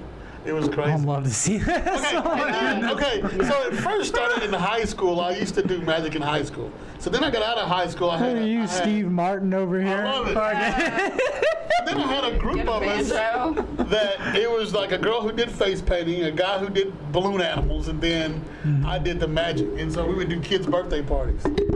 And so I was like, okay, once the band broke up, I was like, okay, I want to do comedy now. So I started getting stages. You could team up with the balloon guy. You go with Sean, dude. We love Sean. Yeah. He's been on the show a couple of times. Yeah. We need to bring him back. Honestly, that would be a fun time to have you do magic and have Sean do the But he's come on though. He's not actually done the shtick though. So we'll probably have to pay him to do the shtick. We could do a birthday. My next birthday party is being planned right now. There we go. We'll just have it here. He should be at the show on Sunday. You're going to be there, right? Oh, what's the Sunday show? Sunday? You don't know about my show? Okay. What are you doing Sunday? Coming to your show. There you go. What's your show? There's a place called Wicked Ollie's. Oh, cool. Near the thrift store show. Yeah. Yes. Yeah. You were there, right? I did the last one. It was fun. It was a good time. It was a good time. I like it because the audience is growing. My first time I did it was the sushi show you're running is honestly really fun. That's a good one, too. I'm loving that show. I think it's fun as shit. Where is it? I think it is very late at night, but it seems like the crowd is into it. It's on Charlotte, right? Okay, that is Wicked, so I'm sorry, close to the me. sushi place is on Charlotte. Yeah. Okay, I almost went to that You should have came. this weekend. I should have, but I was like, it's 10 p.m. Dude, it's late. Yeah, no, but I can be awake for you. Yeah, we'll wake up, we'll go down, because Charlotte is so close to me. I mean, you can at least go and get a set in. You know, Monty gives out spots on the show all the time. Yeah. I'll just what I'm sort of not embarrassed by, what I'm kind of disappointed by, I normally do all paid shows. So if you're doing my show, you're getting paid some money. It may be gas money, it may be a little bit more than that. But you're still getting paid. Because a lot of comedians have come to me and said, Monty, you're the first time I ever got paid, and now I'm doing zanies, or now I'm traveling, now I'm doing this. It kind of gives you a little edge of, well, yeah, dude, you were paying me for those rebar shows forever ago, when it's like I barely had, I didn't know how to like talk, you know, like I didn't know what I was doing, and you were like paying me for it. I was like, what the fuck, dude? Because I remember my first time getting paid, I was like, I'm a professional comedian. Because you don't really, you know, have a job title until you give it to yourself. That's the only one you give yourself. So I was like, all right, once I got paid, you know, kind of on a regular basis, like, all right, now I'm a professional. Yeah, even if it's a small amount, it just feels so good, right? Yeah. You're like, I'm gonna hang on to this $5 bill and frame it. I'll hold it as long as I can. The last live show that we did, we made enough money to pay all 10 comedians $20. That's cool. $20, and then we were able to pay the band $60. So there was a 3-piece band. So everybody who played that night walked away with $20. That's cool. I mean, we made, like, I didn't make shit. I was able to pay the room and pay everyone $20, and when everybody had a great fucking time. A lot of my crowd work shows, I've been able to come out, break it even, paying everybody. There's one this Friday, right? No, next Friday, the 12th. Yeah. Yeah, I didn't want to compete with 4th of July week. So that's a good call. Yeah. I wanted to move it to next Friday. Yeah. That sounds fun. Yeah, dude. At the Loft at fucking 8 o'clock, Third Coast. Has anyone ever said anything crazy on the spot? Like super crazy, or? Man, like people have like divulged their relationship stuff on during the crowd work show, and then I want to do that one. The crowd work one? Yeah, funny on the spot. You would crush at that. That would be fun. After the show. I'll look at my It's dates. a business meeting now. Yeah, dude, we like to talk business. Give me your cover letter. Really, boys. Yeah, because I feel like if you're like, I had a really hard time with improv. Like, you know, I took an improv class, which I think everybody should take an improv class, even if you don't want to, you know, do that full time. I need to do that. Brandon and I have talked about doing because I felt like it helped me in every area of life. But like sometimes thinking on the spot, you're gonna say some stupid shit. You do. And then I would always be like, after the fact, like replaying it in my head, like, why did I say that thing? But yeah, I mean, I won't divulge any relationship status because I don't have anything to say. It's an interesting show. Actually, now that I think about it, yeah, we've had a couple of sets on that show go kind of south, but like usually, luckily, somebody is on there to like save it. When you say go south, how bad was it and what happened? Oh, I can think of, I think like the second or third one that I did, I had booked a comic on it. Someone that we love. I'm not going to mention who specifically, but I love them. Actually, you know what? This person posts this stuff. I'll say it. It was fucking Belly Button one time. I love you, Belly. Love you to death. He did mushrooms before his set. Well, there you go. Tells me that, and I'm like, all right, cool, dude, this works. And then he gets up there, he sits down, typical, stoic Belly Button, very stoic button, and Stoic button. a stoic button, dude. And he's like, so this is your opportunity to ask a black man anything you've ever wanted. And that's just how he opens the show, and I was like, all right, interesting take. And it was a lot of silence after that. I bet. People were like, there was tension in the room. It was so strange. Yeah. I don't know that I would take that bait. No, It was not with Belly Button. Are you fucking kidding me? Yeah, I always feel a little bit awkward with like crowd work type stuff because I don't want to say the wrong thing, as an audience member or talk too long. That's my biggest fear is if I'm sitting in the front and a comic tries to engage with me, I'm like, I don't want to step over your set, because you've seen where people like talk too long. They go on and then they make it about them. I see this sometimes because on TikTok, there are a lot of like crowd work clips, and you'll see where the audience member then wants to be on the stage, Yes. Now, I've never had that happen at the crowd work show where they've tried. No one's ever tried to get on stage, but we have had the opposite where like sometimes they're just not engaged. Yeah. But.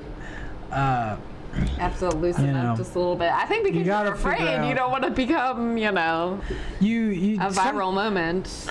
Well, okay. Right. A lot of crowd work is basically you're pointing the audience in a certain direction you want to go. Mm-hmm. It's just like any. You're goading them. Yeah. Any comedian that says, all right, who has a birthday in the house or who has an anniversary? They've got something pre-planned. That's. But I want to do that because I don't want to have something pre-planned. I just want to go up there and be goofy and silly. It is my favorite show to do for that very reason because I don't have to like think ahead of time. I may have like one or two topics I want to talk about off the top that I think I could like riff on for a minute or like open it up with like a couple of my own jokes, and then try to go into something else from there.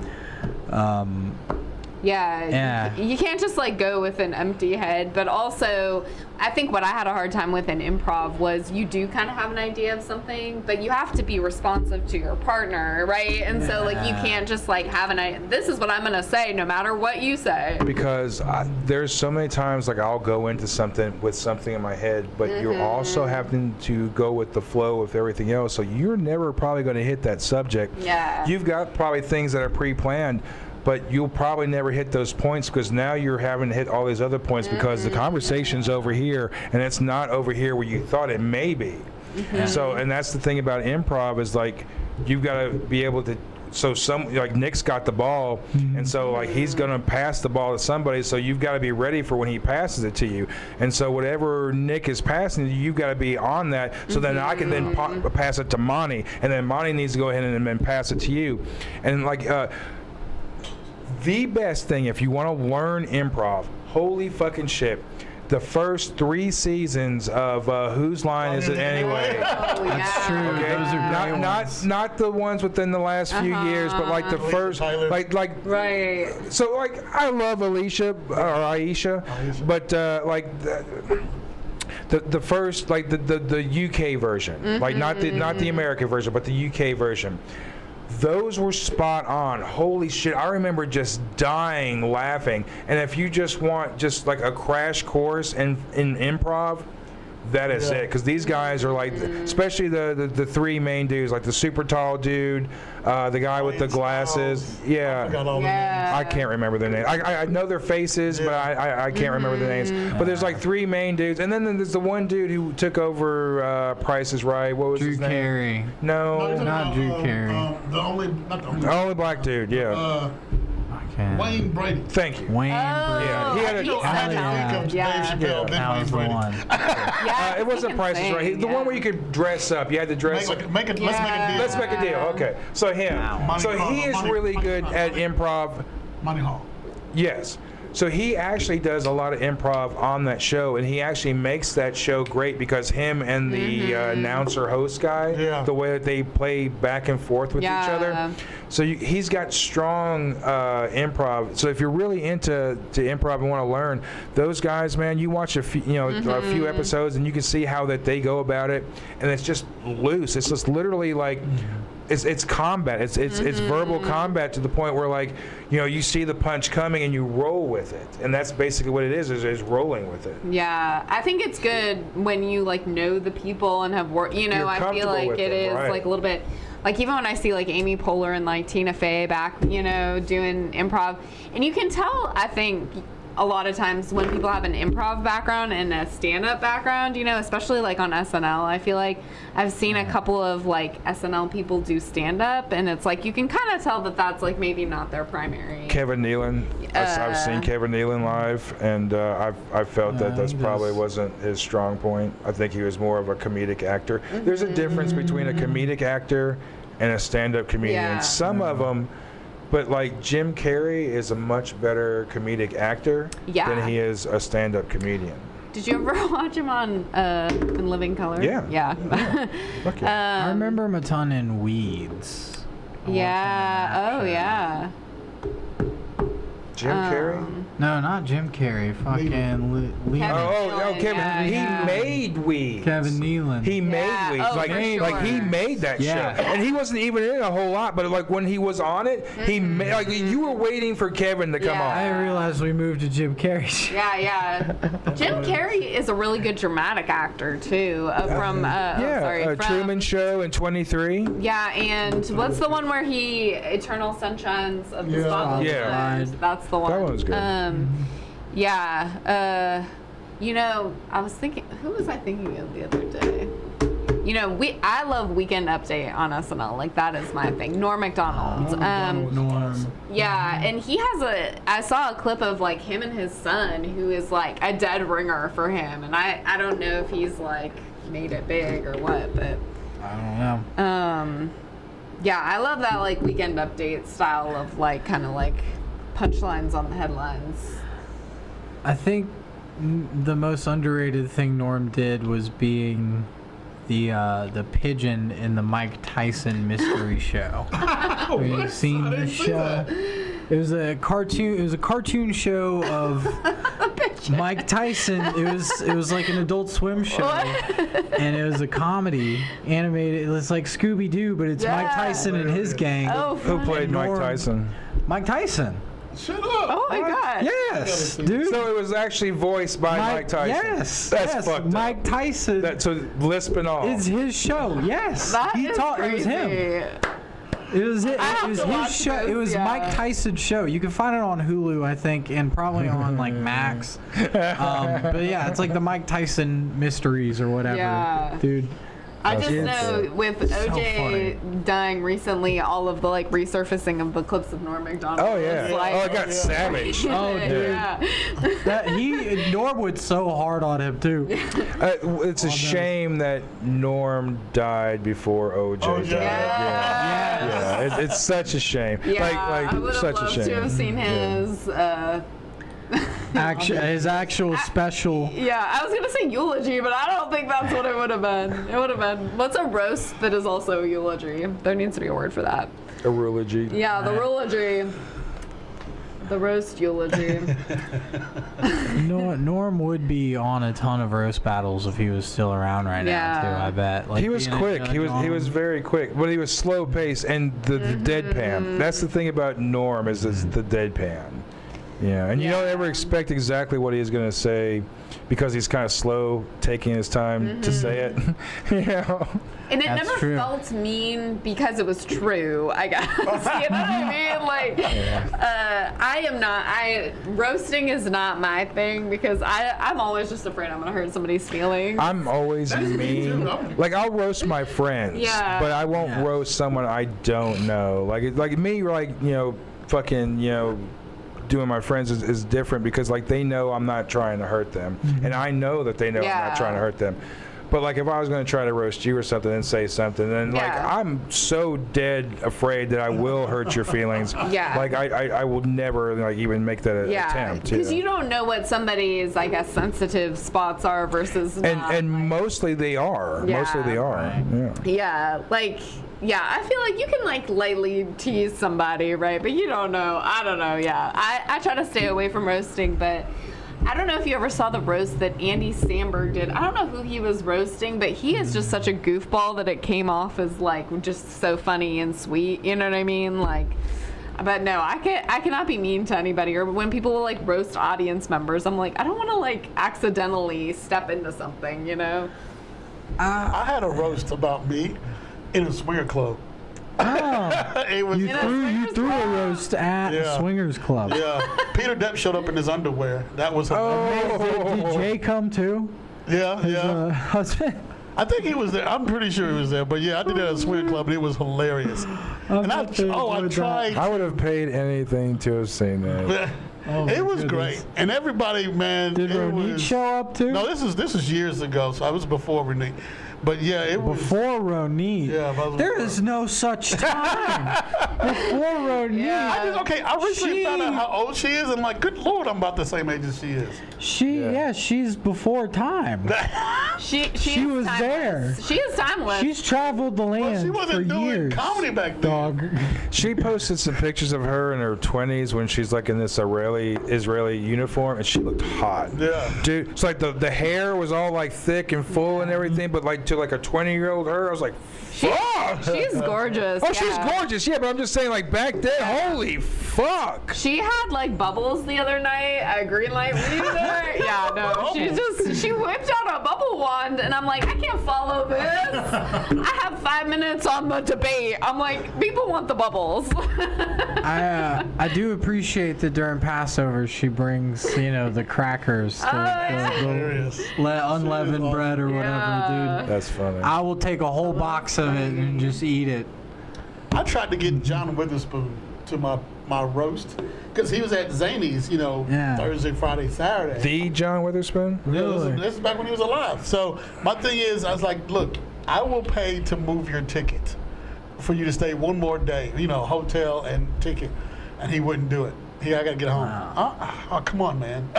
Just one more. dude, please. One more night. You don't have to do comedy. I just want you there. There, That'd have been right. hilarious. Yeah. That would have been epic. Nobody would ever forget that. No But doubt. yeah, I True. couldn't get him there. But yeah, it was funny. It was a good show. Dang, man.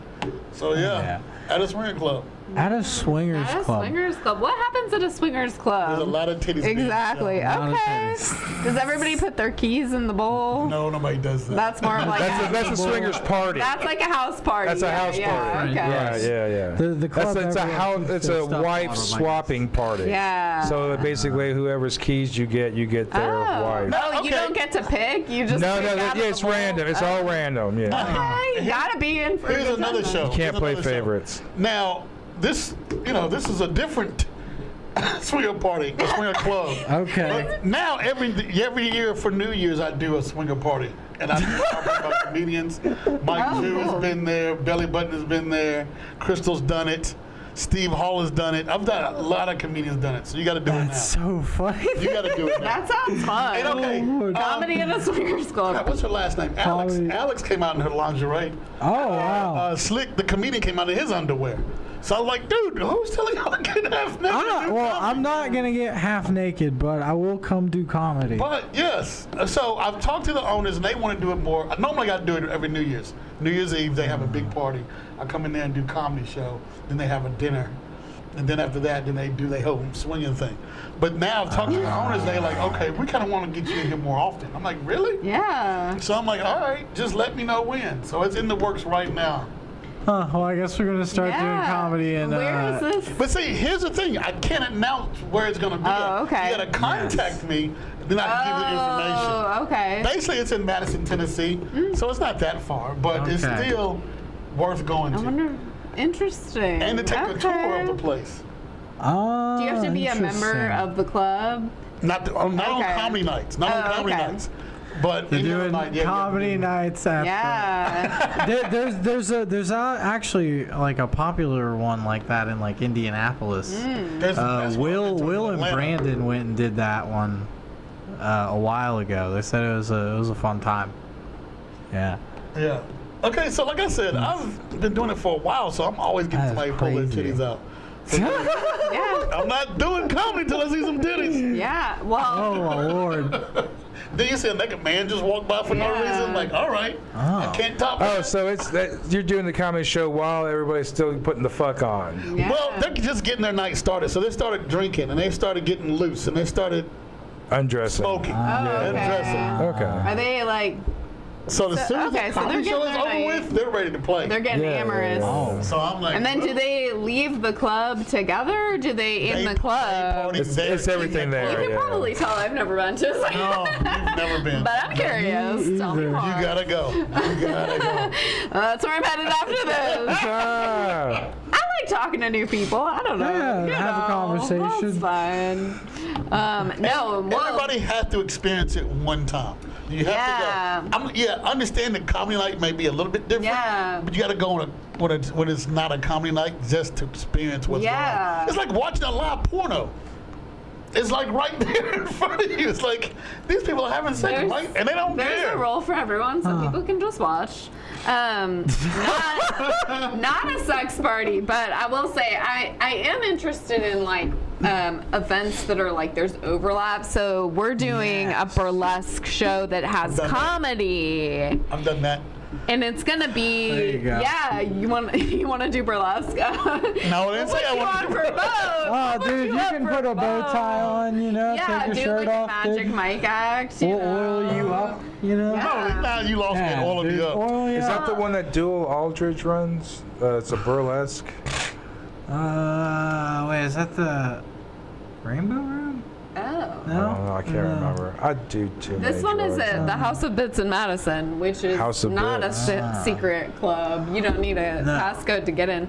But yeah, I think it'll be like a fun, because I think people like to see a little bit of variety. I mean, sometimes it's hard, like with comedy open mics, we had someone do like a poetry the other night, like, and it was like cool to have a vibe, but like it was a vibe switch, you know what I mean? Like, because Yeah, a poetry very and different comedy, yeah, are very different. But it was like cool, you know, to, you know, everybody showcase their talents. When you I did a burlesque show, it's comedy, burlesque, 2 or 3 songs, 2 or 3 different Yeah. women. But the funny part to me is, after my set, I would go backstage, and now these girls are half getting dressed. Yeah. I'm like, good Lord, the show is back here. It's not on the stage. Yeah. So I was like, yes, all right, join this. You ain't have to pay me to be here. Burlesque is a good time, and you know, when I first like kind of started like getting interested in burlesque, I thought that it was all like, you know, feathered boas and like jazz music, which is like a great like classic, you know, burlesque. But like there are a lot of like comedy burlesque performers who like do like cosplay and like, you know, different characters and things. So like it's really like I feel like people are so creative. Like my friend, she's a costume, you know, designer, and she did this like alien suit that she like came out of. Yeah, it was like So is really cool. To qualify as burlesque, like how much do you don't see as far as the exotic Yeah. dancer? So like is there a difference? But like an exotic dancer, obviously you can see everything. So in burlesque, is there Burlesque something? is down to pasties. So you don't Or- so you don't see nipples and you don't see don't see crotch. nothing. Yeah, no Nope. nipples. Okay. But they get damn near close. Yeah. Yeah. But it's more Yeah. art form. It's more of a performance art than it would be Yeah. Okay. So, yeah. Go ahead. If you go and you see a show at City Winery of burlesque, like there are blue laws where because they sell alcohol there, Oh, that's you another thing. cannot show areola. Areola? Is that the right word? Areola. Nipples. Yeah. No nips. Or the vortex, which I guess is like, the roundabout. So you have to have like special undergarments that like, almost show it, That's hilarious. So you can take it off. Clubs have the And get the and you get the tassels going and the assels going. But if Tassels, it's that's a a place thing. that does not sell alcohol, like if you had a burlesque show in this room right here, anything could go. No blue laws can't find us here. But True. yeah, no. But mostly if you go to a place, YouTube does though. Yeah, if you go to like Sid Gold's on Wednesday nights for burlesque, you will see people, tease and take off, but you won't see the whole shebang. Right. I Or the had- cops will show up. No, I'm I just had a kidding. headliner at Rebar one time that was a stripper that came out of. Okay, she was originally a stripper. She came out of Florida, but she did a burlesque comedy show. Did jokes, did burlesque down to pasties. But then she would get other people up there to strip and dance on the pole and stuff too. That's funny. It was funny. Oh, yeah. Yeah. I'm like, please Get let 'em me up know there. when you come through Nashville again. I gotta book you again. And That's she's funny. like, look, unless I'm coming this way, I never know. So I'm like, that girl was. Yeah, cool. She was really funny too. She also did it at Twin Kicks too, I think. Oh, Really? What's her name? I can't remember her name. I gotta look it up in my phone. I know Yeah. it's in Facebook, but yeah. Is she from Nashville? She lives in Florida. Florida. Lives in Florida. Yeah. I Yeah, but- remember when we had a show at a strip club. We had it at Crazy Horse. Oh yeah, this is the Crazy Horse. Oh, yeah. And it was usually on a Sunday before the strip club actually opened. So Yeah. we would have it would. the church before. Yeah. Yeah, we would get in there and we would have a few dancers would show up early, and it was always like comic stripper was yeah. like the format. And the comics would try to take their clothes off a lot. Yeah. Will did. I think Jimmy got down to like his underwear and his socks and did a set. Here's the funny thing about that. Like I said, I've been doing comedy a long time. When I first tried doing that at a stripper club, they said you have to have a stripper license or some type of Yeah, entertainment no, and license. that's Yeah, what they that's- say. That's what they said. But then I when did that show Crazy was Horse, and it was like, happening, no, too. you don't need a license in here. And I'm like, what? All right, well, whatever. Well, I think you need a permit to sell alcohol. So I think that's probably what you really Okay, the need. bar, I get that, but the entertainer themselves, Yeah. No, I've weird. never heard anything like Yeah. that. I'm telling you, this is going years back, and I tried to do it. Cabaret Royale was Yeah. the place, and I was like, man, come on. I knew the owner, I knew the place. They said, yeah, but you have to have an Interesting. entertainer's license to be on that stage. I'm like, What? if you, I said, An what if you're entertainer spending dollars? license? Yeah. Well, it's only like $100 Yeah. per year, but I'm like, I'm not paying that. Right. I saw that To they do one show? No. They did an underwear show at Third Coast recently. I think James Holiday was in it, maybe? Yeah. I'm not really sure that is my What's ministry. an underwear show? So they like comedy in their Threadbare underwear. is the name of it, I believe. Mariana hosts it. Mariana Yeah, Barksdale. it looks like fun, but not my ministry personally, because I feel like I don't know that I could focus. Especially if I'm talking about the news. I'm like, Osama bin Laden. I'm trying to think. I probably could do Did it. they just show up in their underwear, or did I don't they know like if it's a strip strip. Yeah. before or during? I'm curious to see it. I think that they came out in their underwear. Yeah, I would come out of mine. I'm too self-conscious, I think, to do comedy and wear my bathing suit at the same. My bathing suit. I think I would get like the pants you can like pull off. Oh. Like I would go Like boy band style, Yes. like tear 'em off. Velcro. 100%. Just rip them off, NBA. take the sweater off, whatever, and go. Yeah. I think it would would. be funny if you had like a sweater vest. You came out like really nerdy. You know what I mean? Like, I would yeah. be too nervous. That'd I would be- rip it off in my balls. Yeah. I feel like that'd be a lot. Especially at Third Coast. Yeah, that's a little too much. I'd rather do yeah. the sweatsuit.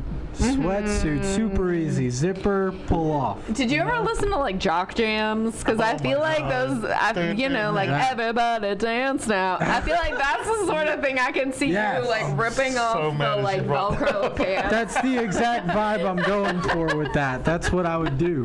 Just And then, yeah, I can imagine a step out of jogging pants and then you get a step on side of it and pull out. Yeah, No, I was that'd like, be nah. fun. Yeah, No. I feel fun. like hockey or like baseball, like run-on music, you know, like You're that hilarious. is the vibe. we can do These the are all bad Predators ideas. goal song from fucking Tim These are all McGraw. bad ideas. That's what we'll do. When I come on stage, I'll take my Yes. clothes off. I'll have I gotta be Predators high, underwear. drunk. That's what I'll do. Y'all are just making me want us to do like a burlesque show here. Yeah. Oh, A you can do that DNP too. version. All guys should do it topless. I can hook us up with some burlesque dancers. Yeah, burlesque That'd be dancers too funny. doing it, and then we all sit here topless. We used to do it. Like, well, see, you get a blazer. We would do topless and then have a blazer on. Like Dr. Yeah. Flamboyant Oh, did it, yeah. and then I did it when we were doing the band thing and everything. It's something kind of freeing when you're like, you don't have a shirt on, but you have the blazer on, so everything's just kind of hanging out. It's just something freeing about that. I don't know what it is. Yeah. Man. Yeah, it's great, right? What was that, Chris Farley? Do you remember when he would do that? Bad man. Yeah. And it was sort of like a Magic Mike or Full Monty sort of thing that he would do. Man, That's hilarious. gone too soon. Yeah. No, actually, I think Farley and just like Belushi, they went out when they were supposed Yeah. to. I don't. I think there'd be a point where it would have been pathetic. Like if Jim Carrey would have went out on a high note, I think he would have been thought of more now. But the fact that Jim Carrey has gotten old within the business and now he's Jim Carrey. You know Jim Carrey for conspiracy theories and ranting on fucking Instagram, right? So trying to save the world and shit. God. You don't think of Jim Carrey as, in living color. What are his conspiracy funny theories? I don't know that I've fallen into Jim Carrey. He's a big Instagram. Illuminati guy, so I don't fall into it because Yeah. I believe the possibility of anything. So if you're saying there's Yeah. a limit, I won't Sure. doubt you. But again, I really don't want to know. I just want to die in peace. Just let me die in peace. I don't want to see the robot apocalypse happening. I don't want to see a zombie apocalypse happening. I just please just let me die. Let's be the period of time where I can just die in peace. I don't want my last years to be running from robots. And I see that shit coming. It's happening. We're all going to be running from Lord, robots. I love It's it. going to happen. I love it. That's why I need a robot dog that will be by my side. With a machine gun. machine gun. Robot dog with a machine gun. Robot dog, machine gun. versus Commander Biden. It all comes together. Well, I think that's a great bookend. We've done a couple hours.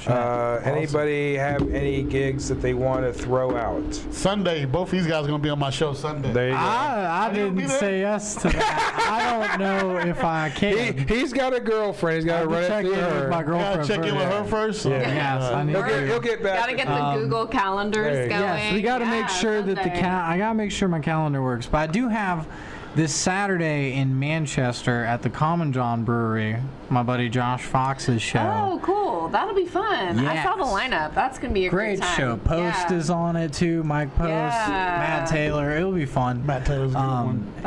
That'll be good. And then Funny on the Spot next Friday at Third Coast. So, fuck yeah, Joe, dude. what do you got? Well, Burlesque and Comedy Show, The Shut up. Sloppy Show. It's going to be August 3rd at the House of Bits. There's going to be some local comedy people that you might know there. Cast reveal soon. So. How long have you been doing comedy? Not, in some ways since birth, in some ways more recently. How long have you been on stage? Not long. Okay, so here's my comment, just real quick. Go ahead. I didn't know that you could just show up. And my surprise, I thought you had to have like a resume or something. That's the I 80s. showed up to an open mic and I was like, oh, anybody really can just get up Yep. there. So anyway, so I have wanted to do it longer than I have been doing it, but I thought you had to, I don't know, have a cover letter. Oh, really? I was like, She had a VHS tape. I didn't realize you could just come. Yeah, and you be just like, come and "Let me get sign on up. this That's it." list." All you have to do is write your name down. I started seeing you at my mic. I feel like probably like a year ago now or more. I like lurked in the background for a while because I thought I had to like, earn my stripes or whatever. But really, you can just get up there and say, yeah, just go. Yeah, I mean, but I don't. I like to be prepared. I'm not the type that I like get up there and like am like, oh, let me riff up here. When you went up there for the first time, did you have like a solid minute or a solid 5? I think I'm trying to remember. It was like a couple of minutes. It might have been like Hubba Hubba. It was maybe the first time because I had been going there and I felt comfortable and I got up and I like to do my like sort of like here are the headlines that I saw today. Do a couple jokes, whatever. Nothing that I can remember or would do, again. But yeah, no, I don't like to just like kind of riff on the spot up there. I'm like, I like to do my weekend update list. All right. My first time, I was totally Eminem and 8 Mile. So Eminem went back, he went to the bathroom and threw up. I totally threw up the first time. Really? The first time. And it was right down the street. Okay. The Spankies. Yeah, it was Spankies. You remember that? Wow. That was hilarious. It was Spankies back then. So I went in the bathroom. Well, I remember before it was Jake's Guitar Bar. Yeah, and then it was yeah. Spankies. Yeah. So then, they give you 5 minutes to do your first sets, and I did it within 3 because I didn't break for timing or nothing like that. So I just joke. All right, I'm out. Bye. Who hosted at that time? Back then, it was either Chris Lloyd or, oh my God, what was the other guy? Joe Sothers. I'm telling you, this is old school, man. Yeah, I don't know either of those people at all. Oh, yeah. So I met a bunch of great people back then. Some are still doing it. Some are doing different things, but still in comedy. Monty Mitchell and Steve Monty. Hall. Yes. Yeah. And Leslie Nash, they all do the Redneck Comedy Bus Tour. Oh, fun. I've wrote that, and it's like, y'all are cool. amazing. Because, you do the same thing every single time. You got facts about Nashville, you do a couple of jokes, and you do it for an hour. So I'm like, damn, I could do that. That's But easy. not on the Redneck Bus. Not on the redneck bus, dude. I don't I'd get on your bus. If I saw Not you the were doing the redneck redneck bus, I'd get on there. Somebody's like, yeah, you should do it. On a Redneck Bus? Dude, That would be I think you'd probably actually be the most popular one. Now that I think about it. I would for sure Because ride that bus. you do crowd work, you talk about Nashville, you do a couple of jokes. I think you hire Belly Button, and then you guys can But okay, my friend Steve, he goes all out and he dresses in a country attire. Oh. So it's not really overalls, but it's a jean jacket with the cuff sleeves, Pabst Blue ribbon shirt on, big ass hat, big cowboy big cowboy hat, boots with American flag on the side. I'm like, dude, I'm not wearing that. I'm not gonna wear that either. That's right. I'm gonna look exactly like this. But everybody else, they kind of dress the part. But you're like, I'm not doing that. If I could just do it in jeans and t-shirt, I'll do it. Right. That's how hilarious. you should do it. I feel like tour guides are supposed to look that way. Jeans and t-shirt. Well, I mean, yeah, any other bus, but the redneck bus, yeah. Yeah, dude, just wear a tourist shirt, wear a Titan shirt or a Pred shirt or something. Yeah, see, Sounds, I don't know. Shirt Johnny Cash University. on it. Vandy, yeah, dude. Hilarious. Wear things like that and then go. I love it when he gets quiet. You have no idea. No, okay, I agree. He loves the rant, but then there's times like, all right, I gotta let everybody else talk. Exactly. Yeah. So I get it. Yeah, totally. And that's exactly what it is. Because, well, first of all, I mean, if I feel that I've talked for about 5 minutes, I want to back off and let everybody talk for their 5 minutes. And then when there's something that I want to like catch up on, then I'll interject on it. But for the most part, like it's not my show. It's not the Rev show. It's But we like the Rev moments. We like the Rev rants. Thank you. Yeah. Rev rants. The Rev rants. That's actually. Put that on a Can I have that? Can I have that? I'm surprised it isn't already branded. Put it into the editing, The right? Rev rants. Well, I'm just getting started. With the fire. Yeah. You could have one, for every show. One good, solid rant. He could do it too. I love it. Well, thank you guys for coming. Thank out. you. Of course. This was fun. Monty, it's always a pleasure having you out. Yes. Joe, it's good seeing you again. Yes, we're all gonna go ride his bus after. Yeah, dude, we're gonna Down join to the the redneck strip bus club, with yeah. belly button. The swingers club. Yes. All right. I'm telling you. Ladies and gentlemen, and probably just Grandma, thank you for watching. I can't believe Grandma still watches. Yeah, man, he's like still fucking. That's a there. biggest Like, fan. he's been like even donating prizes, man. He donated like a bunch of dildos and shit for like Cool. this season. Yeah, Coolest it's been grandma pretty in great. town. All right, fuck you all. Good night. Bye.